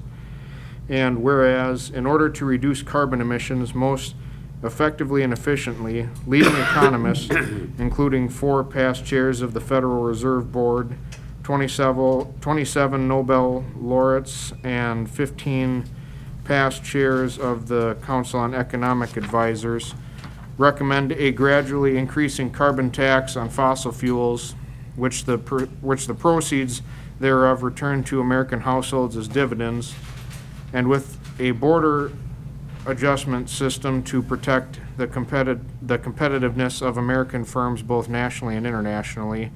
And whereas bills based on a carbon fee and dividend such as the Energy Innovation and Carbon Dividend Act, which meets all of those criteria and has bipartisan support, have been introduced in Congress.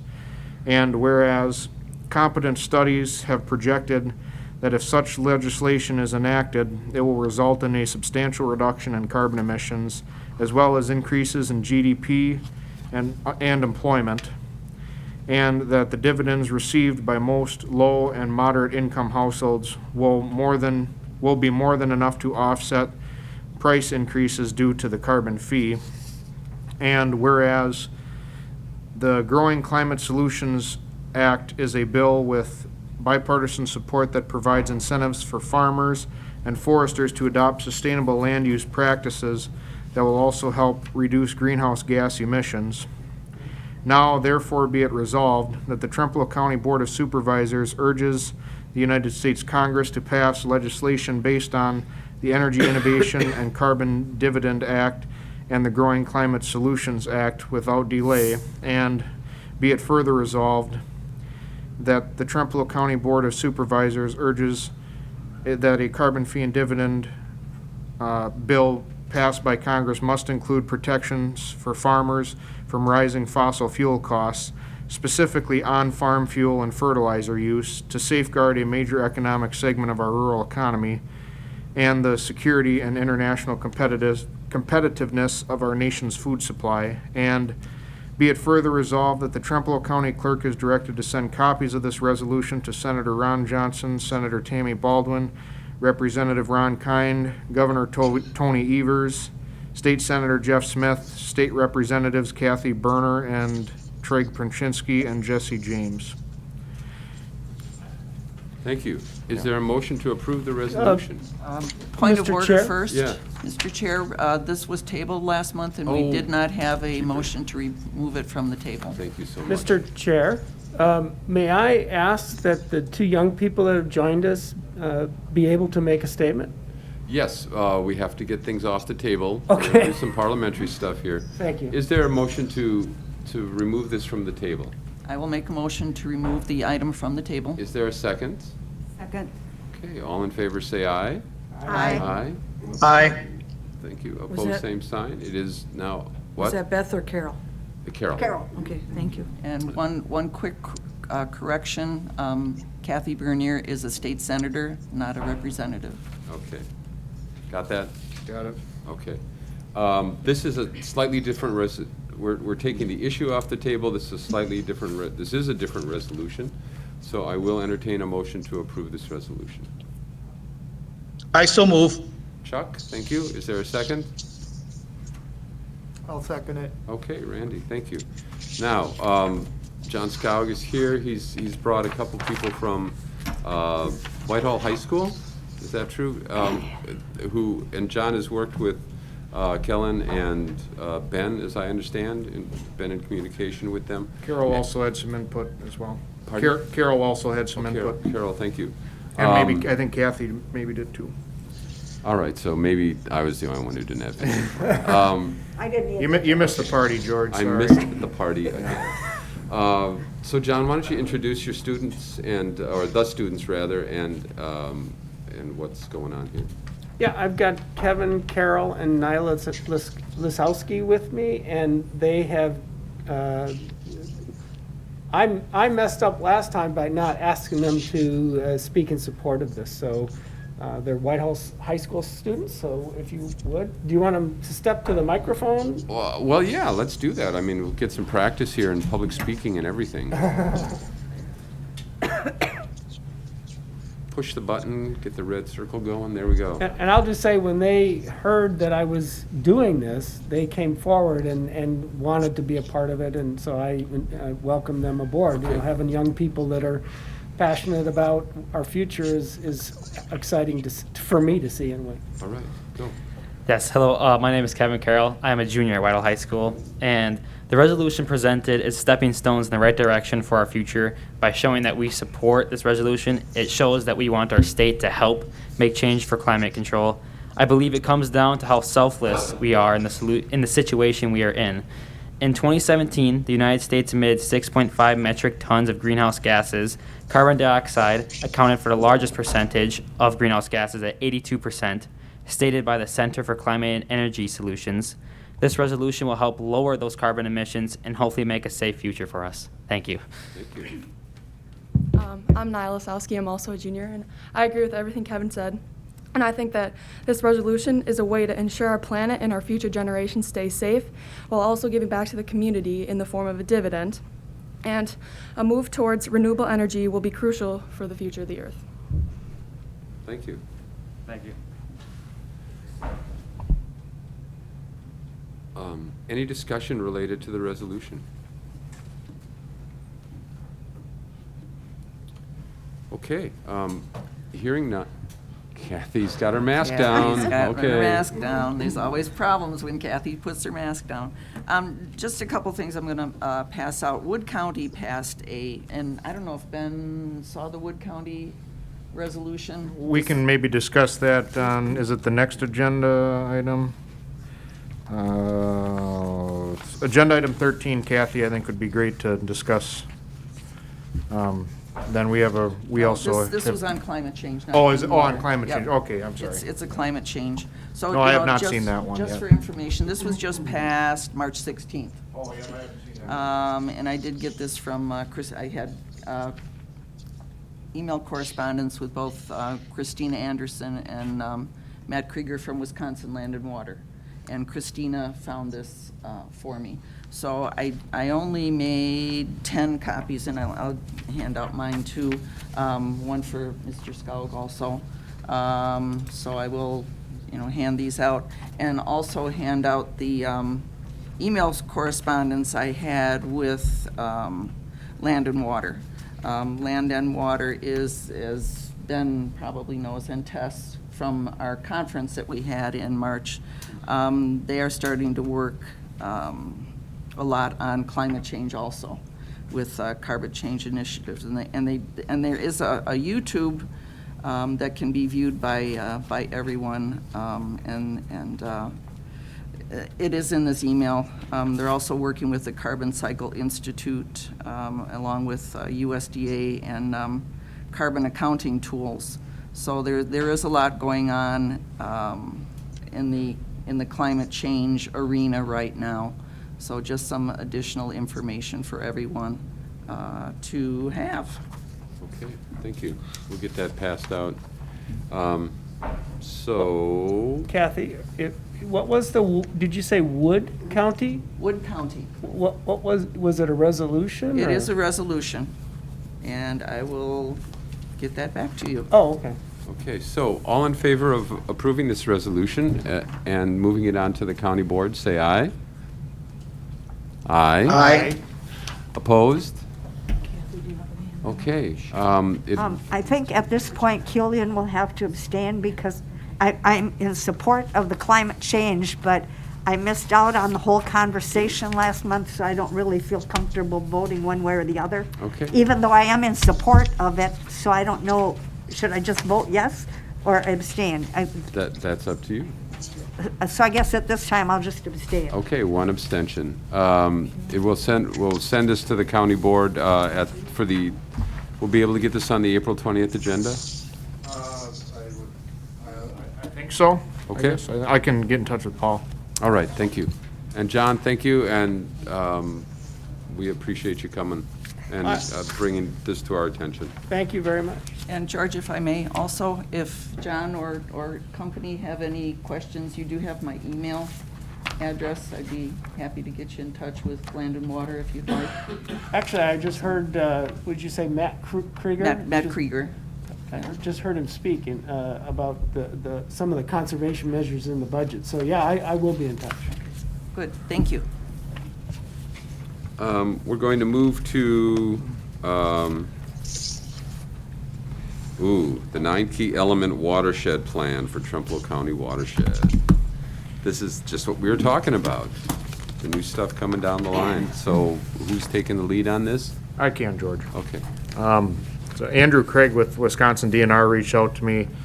He's the one who kind of handles a lot of the 9 key element plan implementation process in the state. And so he contacted me about a month or so ago asking if Trempealeau County would be interested in pursuing a 9 key element plan in the Trempealeau River watershed.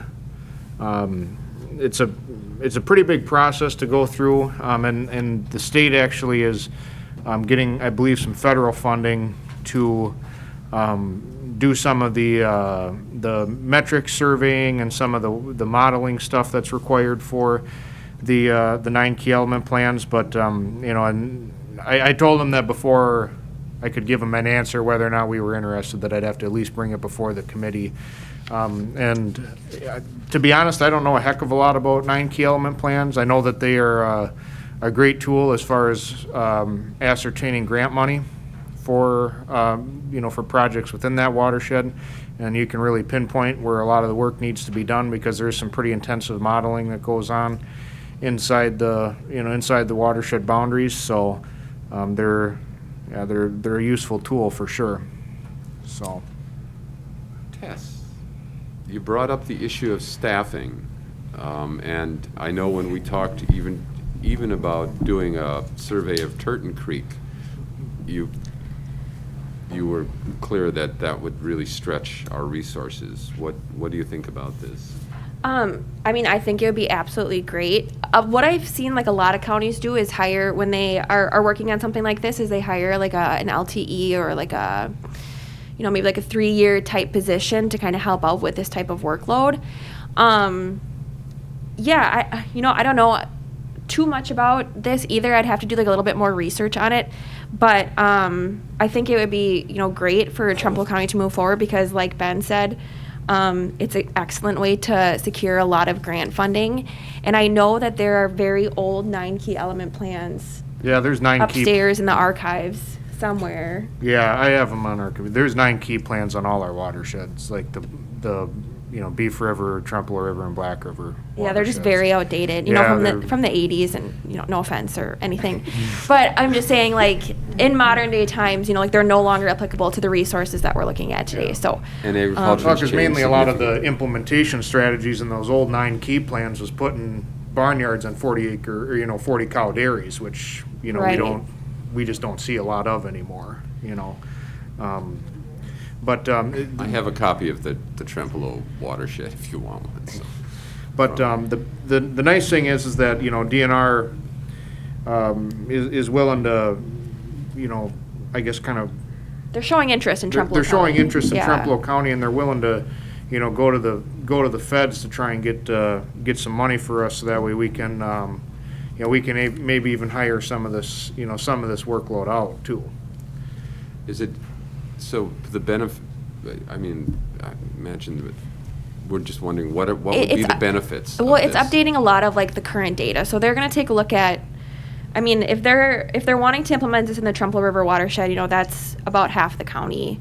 So, and then they're going to break it up into individual watersheds from there and kind of get an overall approach, looking at land use, looking at forest cover, looking at water resource concerns, and kind of go from there. So I believe they start with inventory, what's the land use, and kind of go from there, and then they start putting together an approach to how we can get some monitoring done, get some new updated data, and then kind of go from there as far as implementing any change, or in terms of water quality or land use or whatever, establishing more grassed waterways, more buffers, nutrient management plans, stuff like that. But I believe the initial start is just taking inventory of the entire watershed, breaking it down and looking at smaller watersheds and then going from there.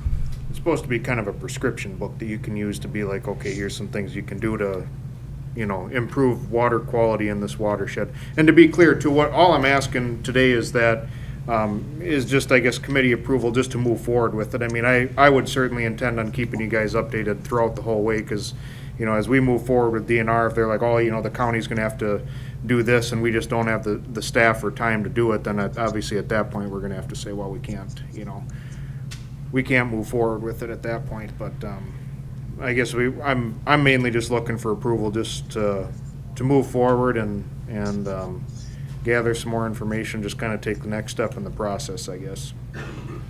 I have a question. Yeah. We had an email last week or so about the floodplain and Turton Creek. Is that part of this, or is that something totally different? Well, I guess essentially Turton Creek is within the Trempealeau, River watershed, but that's a separate project than what the DNR is proposing right now. Okay. And this would take years. I mean, it's not something that they would be looking at getting all done in 2022 or something like that. This would be a multi-year. Kind of a 3-year process to get it done. They do it in phases. I think it's a good idea if we go forward with it, and we'd have to hire an extra LTE person. Where is that funding going to come from? It'll come from, so the DNR wants us to gauge interest, that way they can apply for some federal funding on our behalf to be able to. For that person. Yeah, for either an extra person or to have a consultant do some of it too. I don't know if this is relevant, but the proposed. John, budget. I like you, but you got to get permission from me to speak. I'm sorry. Sorry, I'm not very familiar with the parliamentary. Okay, just May I- make your point as quickly as possible. I just think that watersheds are a big part of the conservation aspects of the proposed state budget. I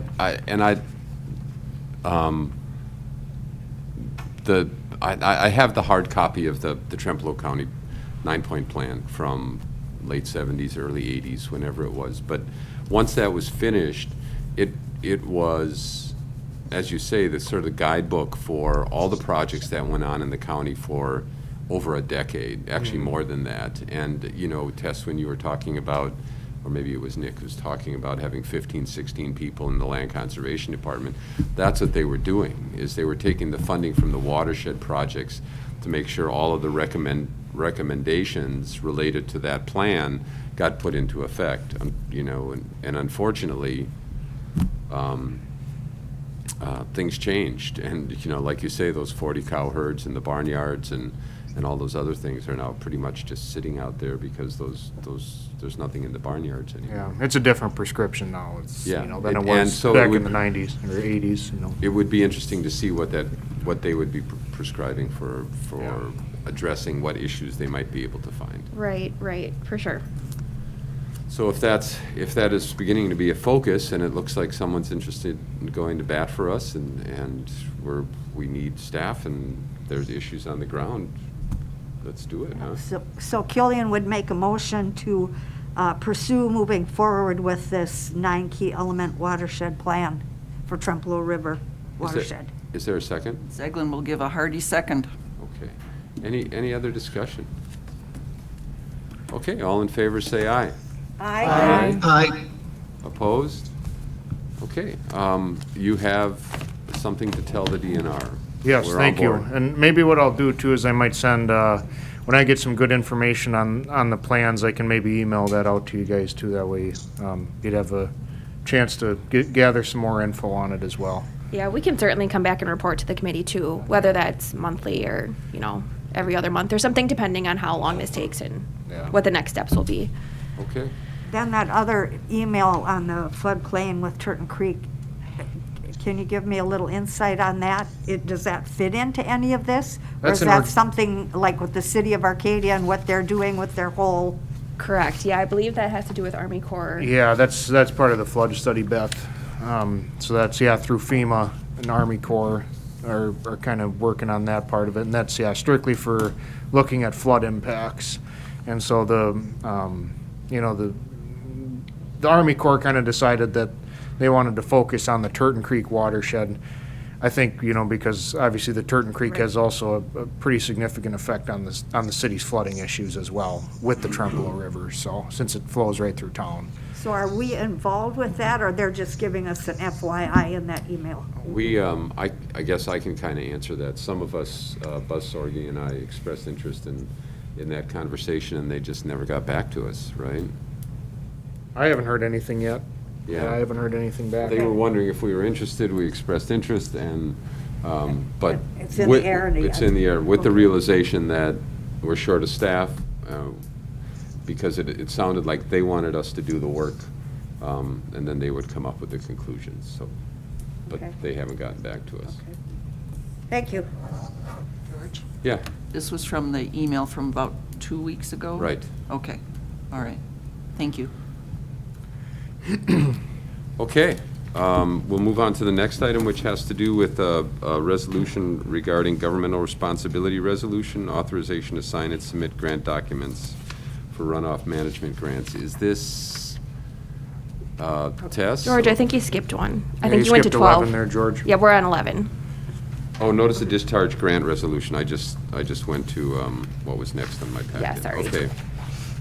I put a copy of the resolution in everybody's folder this morning. I didn't have it ready last week when they were sent out. So what is So you it? want me to read it? Yes, if you'd like. Okay, this is the Department of Land Management Budget Amendment for State of Wisconsin Notice of Discharge NOD Grant. Whereas the Trempealeau County Department of Land Management, DLM, desires to receive grant funding from the Wisconsin Department of Natural Resources, WDNR, pursuant to Statute 281, or Section, I should say, 281.65 or 281.66, Wisconsin statutes and chapters NR 151, 153, and 155 Wisconsin Administrative Code for the purpose of implementing measures to control non-point source water pollution. And whereas the WDNR provides such funding for measures to control non-point source water pollution, such as manure storage systems, barnyard and roof runoff control systems, heavy use area protection, and waterway systems at up to 90% of the total project cost.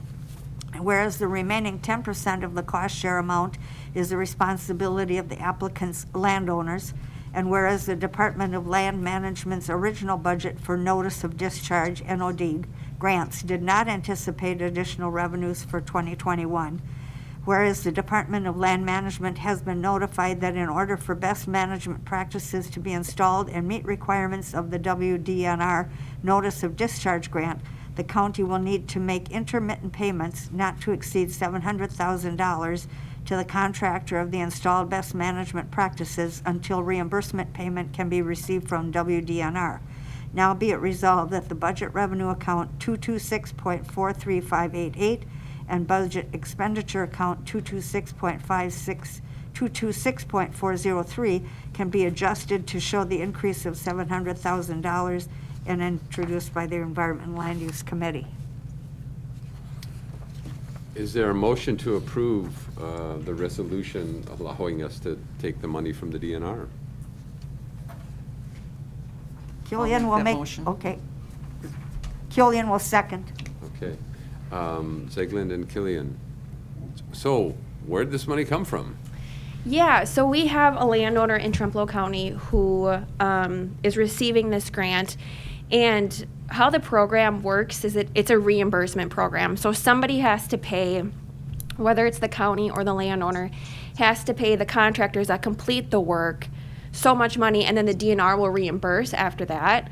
Well, in this certain situation, just due to the costs of the project, the landowner can't front all of that money to pay the contractors for the project once different management practices are installed. So they approached the county asking if we would be willing to help pay for those project costs, and then we would submit reimbursement to the Wisconsin DNR. So they would reimburse the county in full for anything, then the landowner only has to pay their 10% or whatever they could get a loan for, essentially. So that's why this is in front of you today. Okay. Can you tell us what practices they are? Yeah, it's for a waste storage facility, heavy use area protection. They're doing like a slurry storage as well. I believe like a critical area seating, and there might be one other one. I have it all upstairs, so if anybody wants to stop by with any questions, they can certainly see it. We didn't anticipate as much involvement with this project specifically, so that's why we needed to write the resolution and bring it in front of you. But yeah, it's essentially for just installing a lot of best management practices on this specific farm who has a lot of runoff concerns. Okay, glad that's getting done. Randy, did you have a question? No. Okay. Anyone have any questions?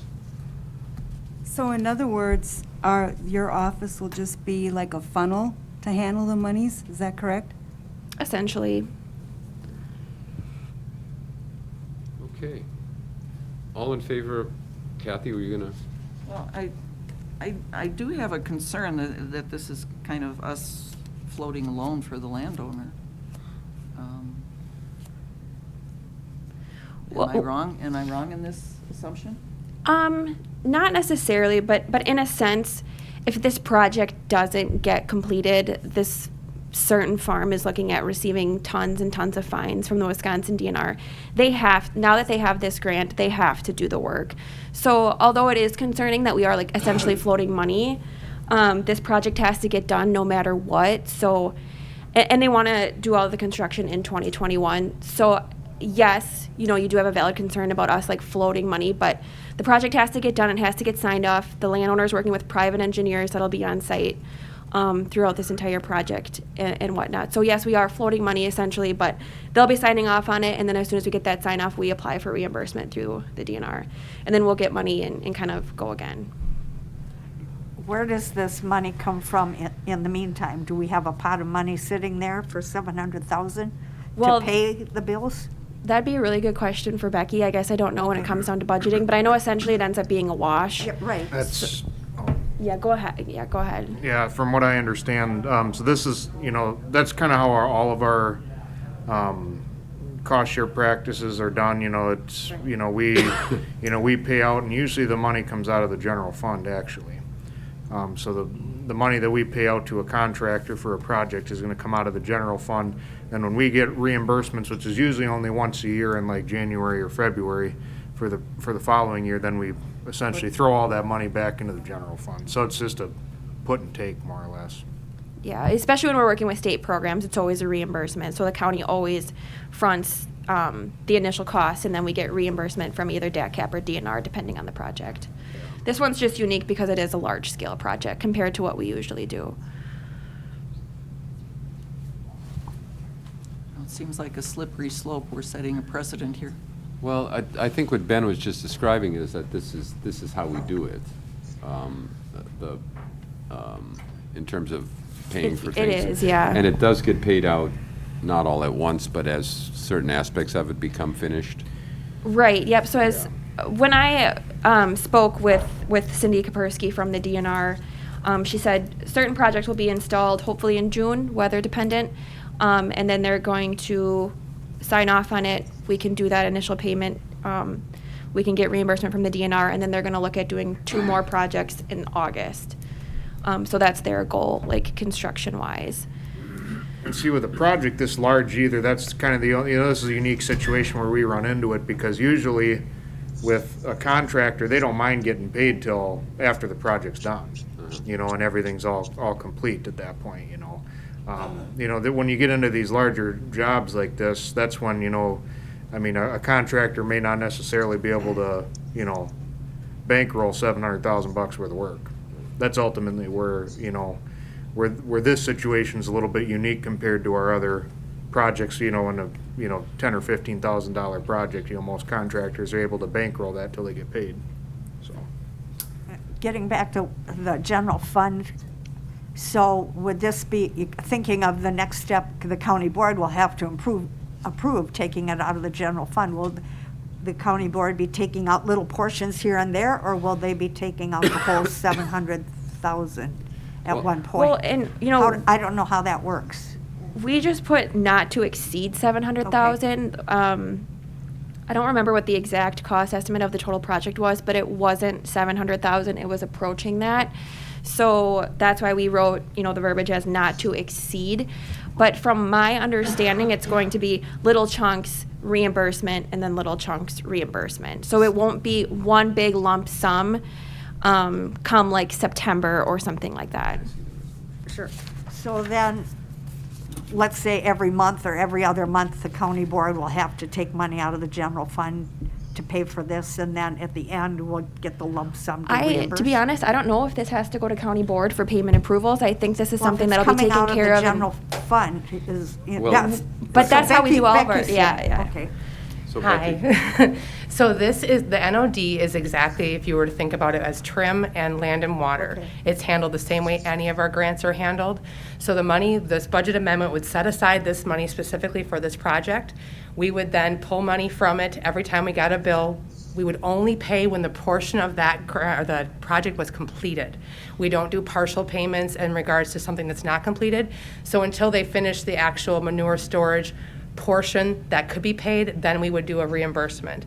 Or submit a reimbursement to the state for them to pay us back. So we would constantly be getting the money back into us as we paid it out. It would never be, we're just sitting without money. It would be, we pay the bill, we submit that to the state pays us back. It's not gonna be, we wait till the very end of the year. It's gonna be a constant in, out, in, out, in, out. And the resolution is to, basically to receive the money. Right. That's the nature of the resolution. It's allowing us to put it, this would have never even come to play if this would have been brought forward prior to the budget being written. We would have already had a category created for this. So it would have already been put through as you're approving the budget itself. But because it is a there's no actual taxpayer dollars that's going to be not put back, like there won't be any issue with having money not being in the general fund. It'll always be put back in. Thank you for clarifying that. Yes, thank you, Becky. George, I have a question. Sure, go ahead, Chuck. Is this possible, need to go to exec finance before it goes to the county board? It's just handled like a typical budget amendment, so. Yeah, this is to receive money as opposed to spending money. Right. Okay. But don't we have to spend it first? We do, but I mean, that's kind of how our. That's how our grant programs kinda Yeah, that's function. how all of our cost share programs work currently, The I trim guess. grants and the land and water resource Yeah, management. yeah, even our county well, I guess our county cost share is different, but, you know, because that's just obviously strictly out of our budget, but, But that's yeah, also budgeted, yes. Yeah, We're but, just taking bits and bobs at points in time, not It's the a whole non-levy. 700,000. yeah, so it'd be Okay. the same as our land and water for sure. This was a great discussion. I didn't expect quite this much discussion on this. You never know. That sort of opened our eyes a little bit, yeah. Well, I'll be coming up and looking at those plans. I'm kind of interested now. The reason, yeah, please do. The reason we did it for the 700,000 is just so in case there is something that goes over, like if we have a cost change, I'm not sure if you touched on that part of it. It's just so we don't have to keep coming back with budget amendments to just over and over and over again. We can just do this all in one clean method. All right, all in favor of approving this resolution and sending it to the county board, say aye. Aye. Aye. Aye. Opposed? Let's all be there to describe what's going on.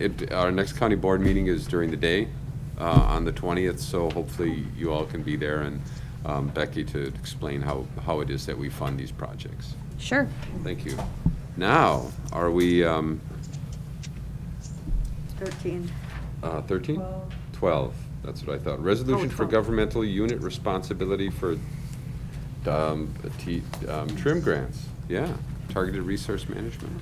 Yeah, yeah, so this is a resolution that we need to get, passed by, you know, the committee every time we plan on applying for a trim grant.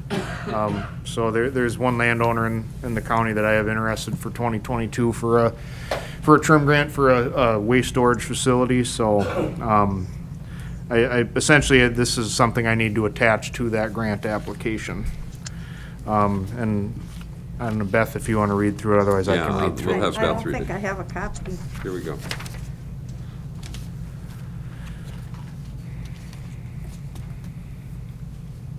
Isn't that the one I just, no, it isn't, okay.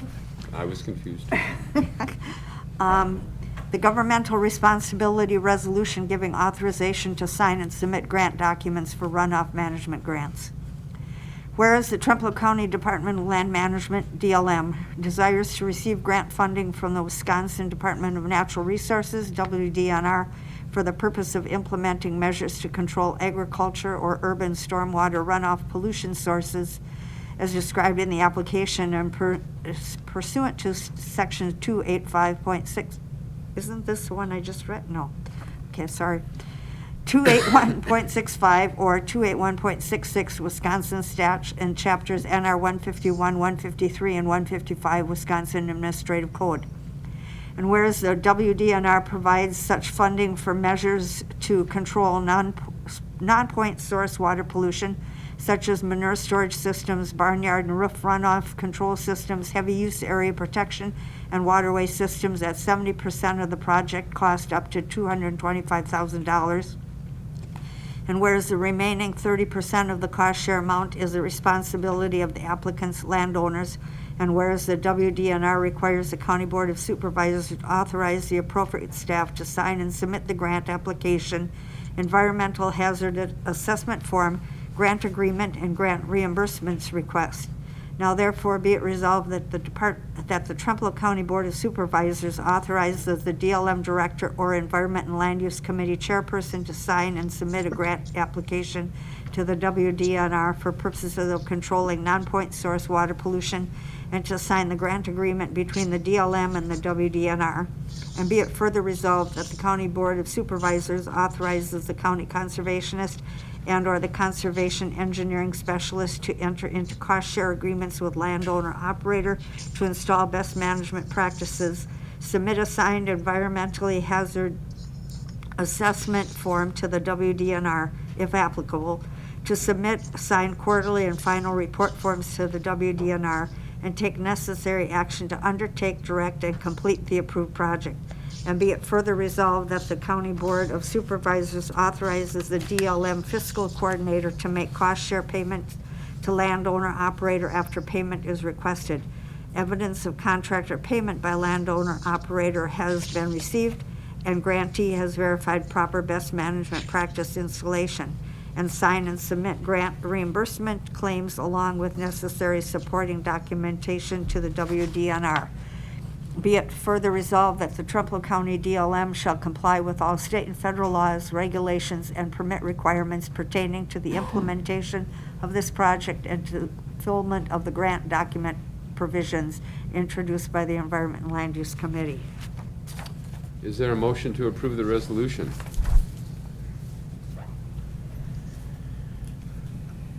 I'll move to approve. Is there a second? I'll second it. Second by Scoyen.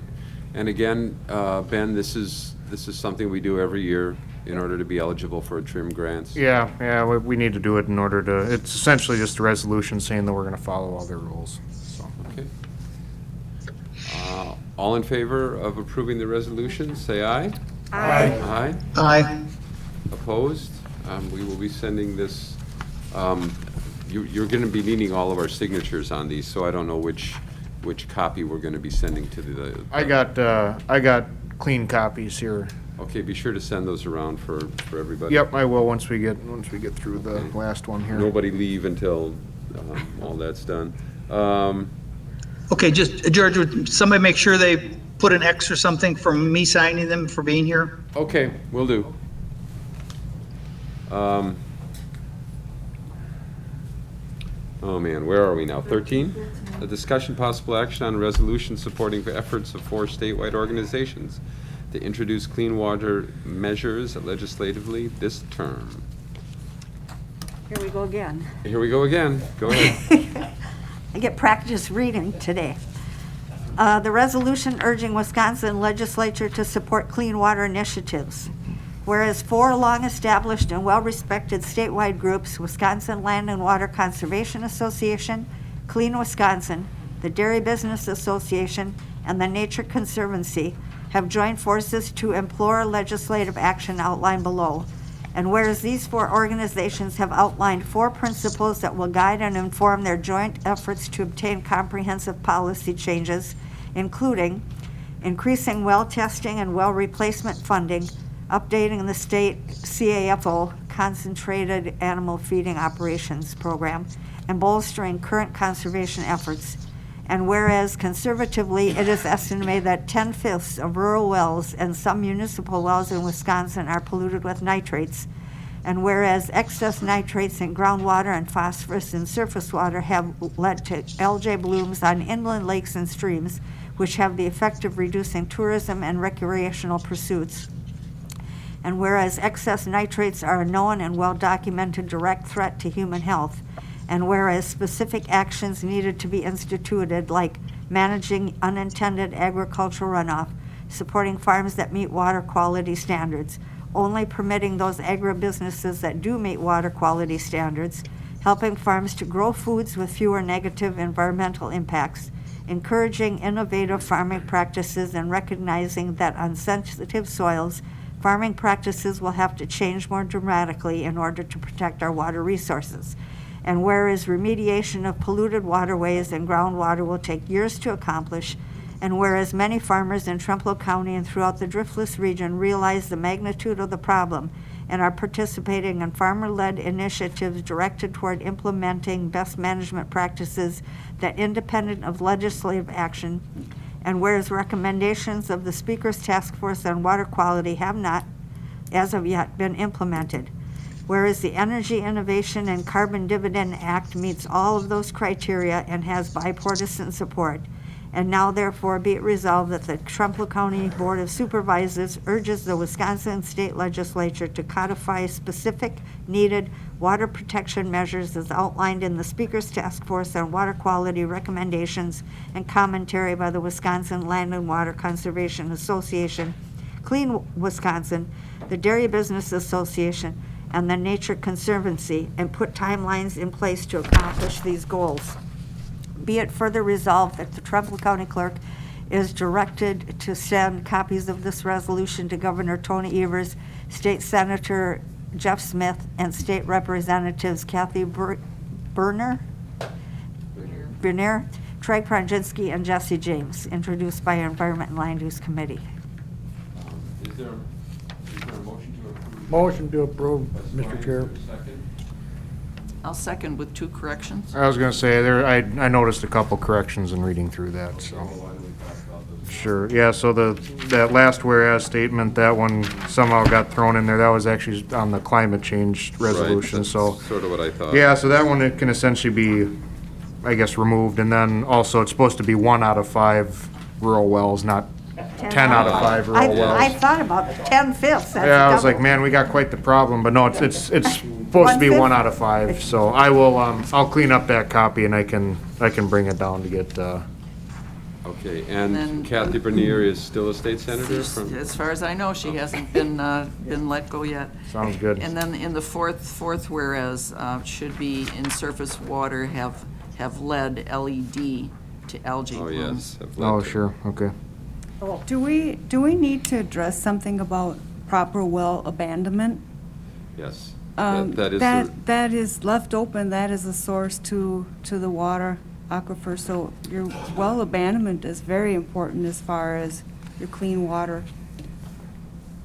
where would you put that in the? Well, maybe in the second whereas, where you go into well testing and well replacement funding, and I'd like to see something addressed about well abandonment. Would you like to make a I make a amendment? motion to amend this resolution addressing the well abandonment.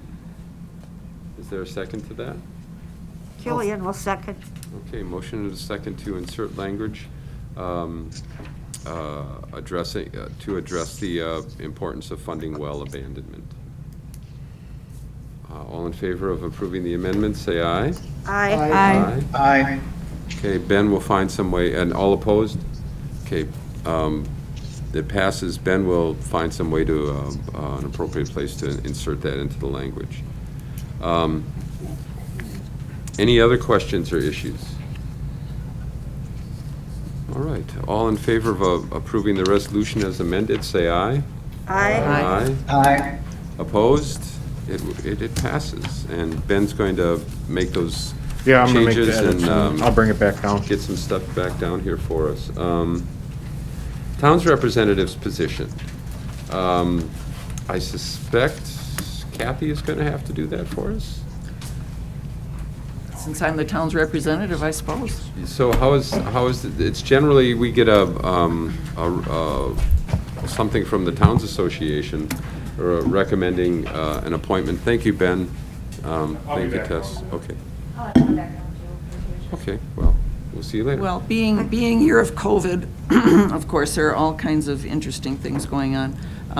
Normally, the County Towns Association meets quarterly, has quarterly meetings. The April meeting should have been its reorganization meeting, which would have taken place on April 27th, since Okay. majority of the town boards were up for election yesterday. So a new crop of people potentially coming in. That meeting is not taking place. It is not even taking place virtually. Whoa. It's hard to vote virtually. It's almost impossible to vote virtually. So right now, Dan Lilla, our chairman of the county unit, is thinking of an in-person June meeting. Those officers have to be elected within 2 months of the town board elections. So it will be sometime in June. In the meantime, in order to get a recommendation for the town's representative position, there is a mail ballot going out. I don't know if it's been mailed yet or not, but it is going to be mailed to all of the town boards, and each town board member, including clerks and treasurers, will get to vote on this, because at the unit council, everyone is a voting member. So there is another nominee besides myself, so it will be between myself and Tony Monson from the town of Unity. So that will be going out, and Mr. Lilla has requested ballots back by the end of April. And then that name, the one name will be forwarded to Mr. Ossen for his consideration.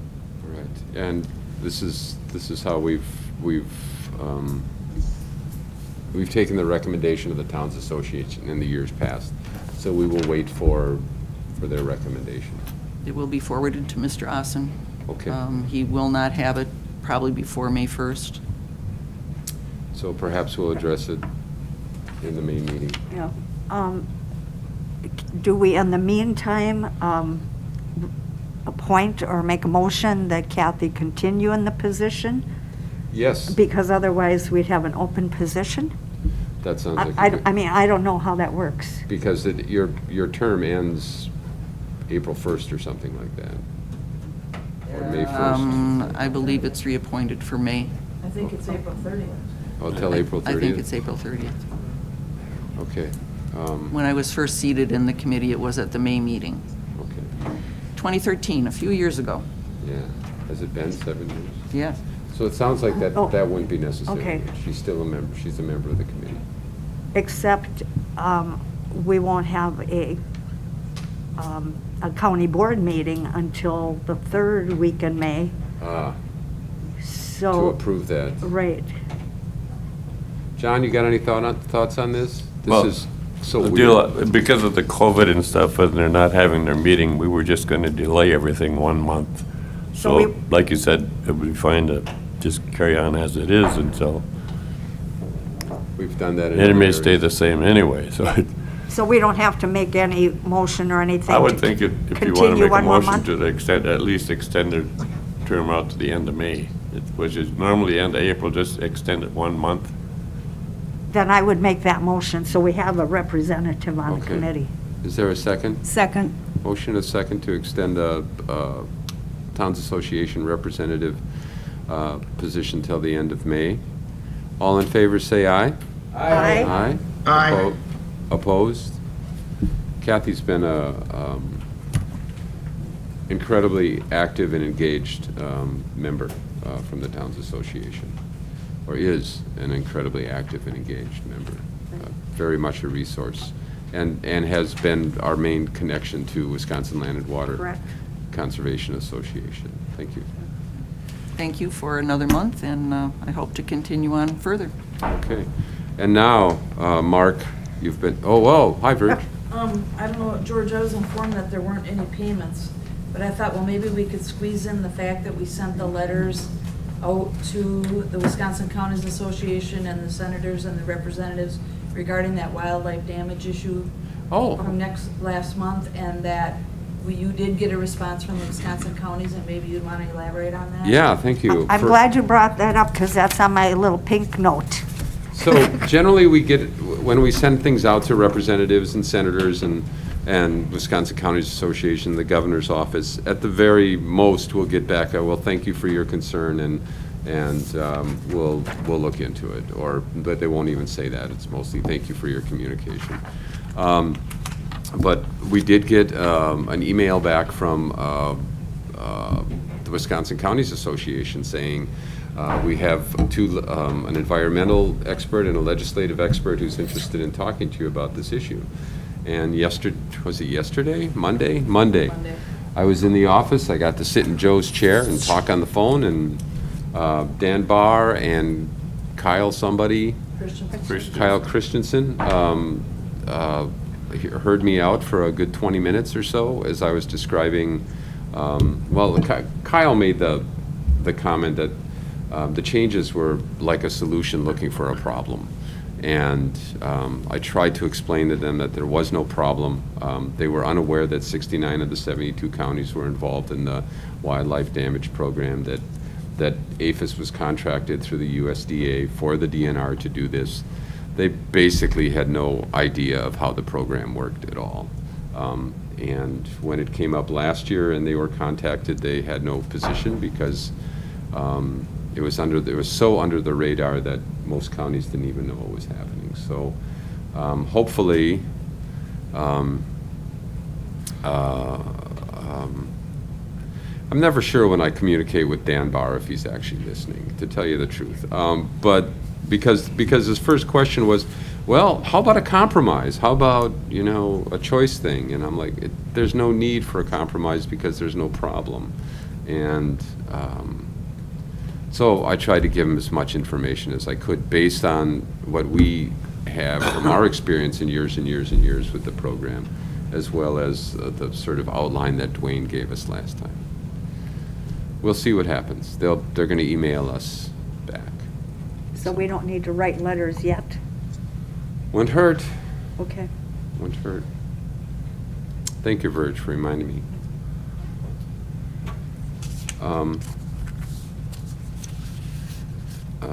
Mr. Chair? Yes. The letter from the committee did go out, however? Yes, that those, you yeah, that and Verge communication kindly was wrote? out. Those were signed and sent virtually, I mean, they were emailed and they were sent in regular. Very good. And an excellent letter. Thank you. Thank you, yeah. Mark, you awake? Yeah. Do you want to stand or sit? I can stand real quick. Okay, so everybody, this is Mark Jankowski. He's the what it says right here, Director of Inspection Services at GEC. We have had a temporary contract with you for some time to supply us with inspection services. We are we're low on staff, so to speak. What Verge has done is emailed you the document that I received a couple weeks ago, I think, and she's also put hard copies in your pamphlets. So what I told Mark is that we're listening to the presentation, ask questions, get concerns raised and so forth, and then as part of our closed session today, we're going to be discussing the contract, and we'll be getting back with him sooner than later. So, Mark, why don't you run through what you've got here, describe who you are, what you do, how it is you relate, how you see yourself relating to the county. That's the button there on the bottom, George. Yeah, just push the button, red light will go on, and you talk.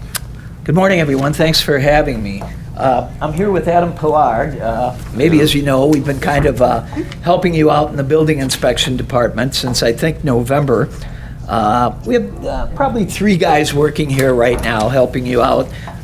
There's Kyle upstairs and there's Kevin Hendrickson, and I think it's been working rather well. Just a couple things about our company. I'll just go through a couple bullet points that may not be in there.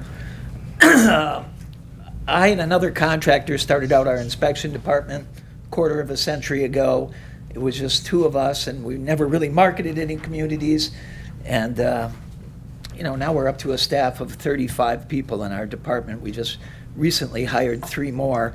And a lot of the work comes to us just like your communities who may be shorthanded. Someone may leave or retire, and they're looking for something, maybe a more permanent solution. So I think what sets us apart is, we have a staff of structural engineers, electrical designers, we have master plumbers, we have 9 master electricians. So we have a lot of knowledge to draw from, which I think makes it hard for the individual inspector out on his own who may lack all that intellectual knowledge, if you will. We have worked in Trempealeau before. We've worked here, I think, Adam did in 2014 and 2015, and I think that's Rod got hurt or something and left, and so as it went, you hired someone else, and I guess here we are again. As far as counties contracting with us, you may think that's kind of unusual, but we actually have 4 counties under contract with us right now. We have Marquette, Waushara, Waupaca, and we do electrical inspection work for Adams County. And we've been in those counties a long time, and we think this particular plan and this pricing in here is what they use. All our communities, we charge them the same price, other than our hourly communities. And I think when I talked to George about this hourly thing really doesn't work out, unless you're doing a lot of permits. I think we have 4 hourly accounts out of 285 of our clients. And those two of those hourly accounts, we're writing 700 to 1,000 permits a year. So, and we're there 40 hours a week plus. So with our smaller communities, I think this particular pricing works out, if you're under 200-300 permits. So that's something to consider. Also, we cover vacation, we cover sick time. If someone gets hurt, we fill in with that. It's kind of budget neutral. If you don't write any permits, you don't pay us. And if you do have ancillary staff that helps out, certainly you can add a percentage on to, which most of our communities do, add a percentage on to our fees to cover those costs. We have made an effort to hire locally in anticipation of the contract. So we hired Kyle, who lives in the county, actually not far from here. And we're going to train him, and it takes a long time to train somebody. There's a total of 5 licenses required, and the system to train these people it's archaic.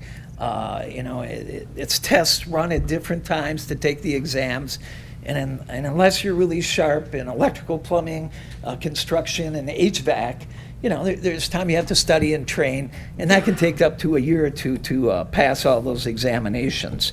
We're already working in Trempealeau County under another contract that we just got from the state of Wisconsin, so we're responsible for commercial electrical in the county for those cities and villages that don't hire their own person. So we think that'll create a pretty good presence here, especially for our electrical guys. And the last thing I want to mention that's not in there is we've made a great deal of investment in our software. And it's getting better probably each year, every 6 months. We keep adding on modules. So everything's digitized. It's out on the cloud. And our hope is to have contractors go on the net, fill out a permit, submit their stuff, and they can do it all online if they prefer, or they can mail it in or walk it in. But and eventually, we'll have our contractors be assigned like a number to get in to see where their inspection process is at. So they'll be able to look, footings are done, this is done, Adam was here such and such a day. So we think that's huge. The other thing is, we've also put a module in our software which for a lot of times people that do basements, homeowners that do their own work, they have a tendency not to call us. And, the permit's usually good for 2 years, and we have to go through the files and look and see if anybody called. Our software now, if an inspection's not recorded at certain intervals, 6 months, 12 months, and finally at the end, it will send out these emails as a friendly reminder and say, just so you know, we haven't recorded an inspection in this amount of time. Please give us a call, or please give your local inspector a call. We know of no one with a system like that, and technically that's the biggest problem that most inspection companies have, is following up with these homeowners. But that's my short proposal. I know you were on the edge of the seats waiting for that, so I'll open it up to questions, George. Okay. Just in terms of, well, let me, before I go off here, has the committee had an opportunity, anybody in the committee have any questions they want to ask Mark? Anything jump out at you that? I had a question. Sure. When I read your packet, you said here, all permit applications will be processed, approved, and issued by your municipality's assigned building inspector. So if I understand from our presentation this morning, we have an employee that gets the permits or gets the applications. So I don't think we need that service from you.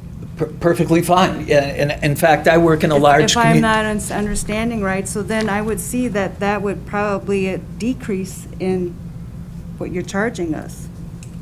No. No, I mean, we have communities that do that and would rather do that on their own, but that's totally optional for them if they want to. The huge investment we've made in our own programming, that's the direction to go. But certainly, like I said, the community that I work in, they have a department that enters the permits themselves, and that's fine. There is also, Oh, is there anybody else who had some questions? There was also a sort of lack of contract-type language, you know, party of the first part, party of the second Sure. part, responsible for this, responsible for that. Sure. And I guess based on the packet as well as your presentation, your responsibility would be total. I mean, you're willing to take on the total responsibility in terms of taking in permit requests, making sure that the inspections get done in a timely fashion, communicating with contractors, knowing who the contractors are, that sort of thing. Sure. Carol brought up a very good point, and I guess it's not a secret. We have contracts, or we have agreed, and Verge helped me with the language here. We have responsibility to provide this service to every municipality now in the county. Sure. Townships and villages and cities. I mean, that's the county's commitment, the county's responsibility. We unfortunately do not have someone on staff right now who can do all of the Sure. the inspections. So in a sense, what we're looking for is your expertise and your certifications, yet unless the committee decides otherwise, we want to be the people who administer the program, Sure. who follow through on the commitments to the municipalities. Sure. And you will be our resource. My understanding is that you would be our resource to do that. Yeah, generally, most of the counties and the communities we work with somebody like Verge, we're kind of interlocked with them anyway. So yeah, we would continue that type of relationship. You know, as far as putting something in or registering data, use us or don't use us. If you prefer to have it on your own system, perfect. If you want to use ours, you know, that's fine too. It's Verge, free. you want to talk about how it is that we do permitting? Well, I take in the permit, I put them in the computer and take the money. Previously, I did all the figuring and figured the money. Now they've asked that they verify the square footage and then I get a check from the consumer. And so I would put everything into the computer and then hand it to the building inspector. He would sign it and look over the plans and so forth, and then hand it back, and I would send out all the paperwork to, the permits and all that stuff, and notify the towns and anybody else who has to be notified. So I guess and we also have an investment in software here, and we download the permits to the state right now, so we have an investment in software too, and I can't speak to that investment, but perhaps the IT department could. But I'm questioning, if you have a relationship with these 4 other counties, what exactly is their role in that program? In the particular program with the state, or? No, in how does it I run think with the they other run- counties? They run very similar to how you're running. Some of our guys take in the money, some of them account for it. It varies from community to community, and we just try to work with whatever you have. Okay. So if if you want us to do more, have us do more. If you want us to do less, have us do less, I That's guess. the flexibility we were Right. hoping for, yeah. Yeah. So we're not the only county that runs as we do right now?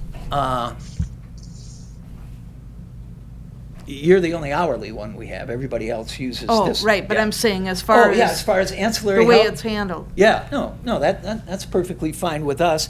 I guess the only thing, I think we had a conversation maybe a month or 2 ago just about our software. We're still going to put it in our software because it does all this stuff for you and it tracks it all. So we'll put it in again too, but running parallel. There's some accounting software that our communities use. They put it in there. So whatever you want to use, we'll work with you. Okay. So Becky and Verge, if we could go, do you have copies of their fee schedule? Where are we at, Verge? I mean, we've run through this before, but I just don't have the memory for that. In terms of what it is, we are a self-funded. This is a self-funded program. Sure. If we don't inspect, if money doesn't come in, Sure. that's where the funding for this program comes from, and that's where the funding for any contract we have from you comes from. So, Verge, what are our current rates? I mean, what are we charging at? Well, we charge 75 for early start. We charge 23 cents a square foot, but, you know, there's a whole chart. It's like for a stick-built home, it's $660, or the total square footage at 23 cents a square foot, whichever is greater. The HUD homes, that's $330 flat fee, plus anything other than the actual modular home itself, like an attached garage or deck or anything, that too is at 23 cents a square foot. A deck separately is $110 a square foot. Not $110. I mean, I'm sorry, just a flat $110. Like, Yeah. but if you're building a house, then the deck is added into the 23 cents a square foot. But if you're just come in for a plain deck permit, that inspection of the building inspection is a flat $110. I'm doing this from memory, so, you know, detached garages, okay, it's $50 for the zoning, $100 for the construction inspection, $75 for the electrical, $75 for plumbing, $75 for HVAC if you're having that. Let's see, what else have erosion control is $100.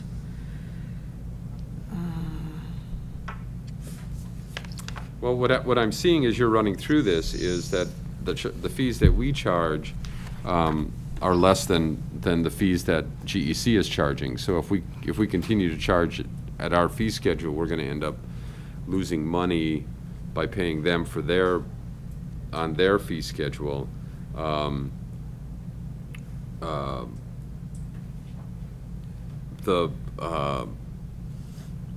So that would either mean we need to raise are you flexible on this, or where are you at here? You know, these are the same fees we charge all our communities. So, Right. you know, what they'll do is they'll, you know, work with our fees and they'll add something on, or they'll change their, you know, there wasn't a great deal of difference between, as I'm hearing Verge talk, between these fees, but obviously, you know, labor. That'll be a discussion the Yeah, community needs yeah, to have. yeah. Yes. So, yeah, you guys can talk about that on your own. And we do have, what are the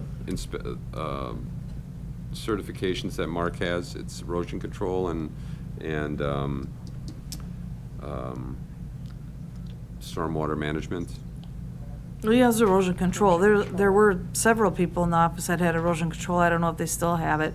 But then Mark and I have well delegation, which is not on this, but, and I don't think he's got the construction one anymore. No, he doesn't have any Yeah. construction. I thought he had stormwater management, but go Yeah, ahead. Mark. erosion control, yeah. That type of fee, Verge, that you're talking about, erosion control, if you guys are doing that, we'd certainly deduct that. I mean, Right. if you're doing, we wouldn't charge for that, we'd deduct it.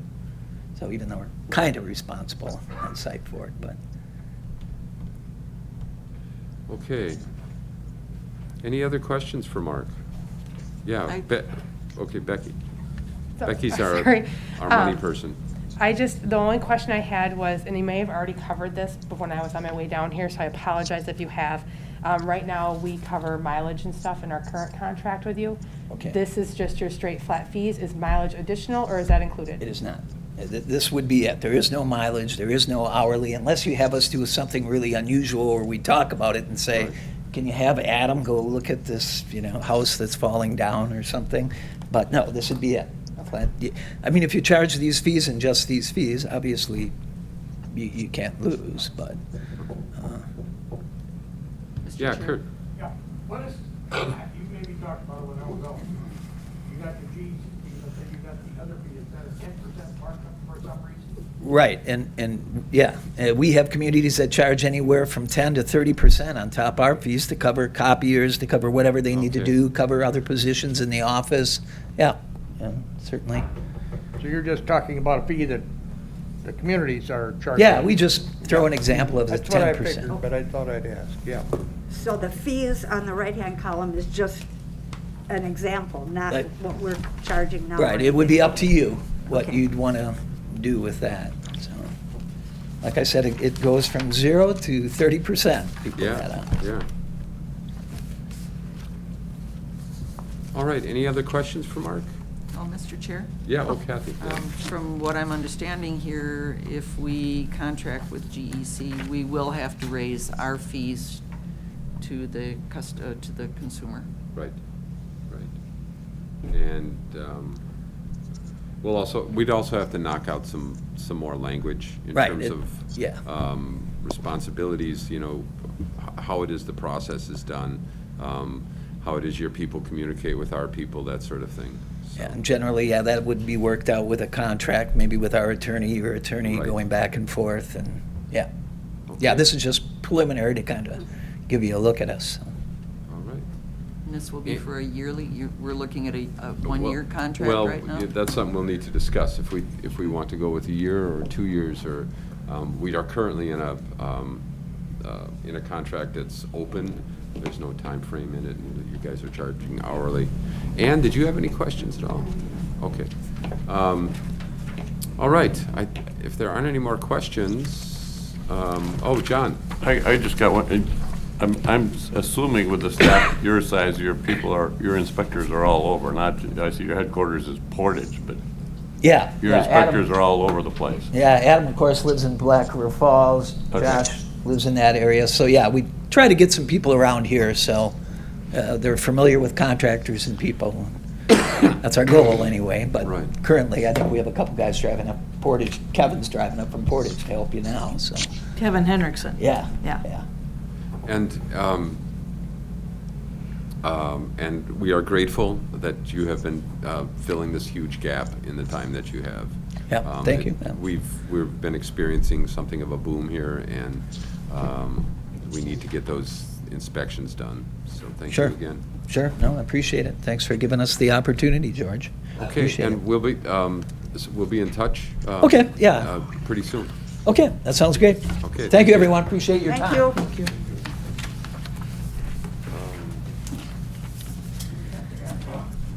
What's that? We're going to talk about this in closed session.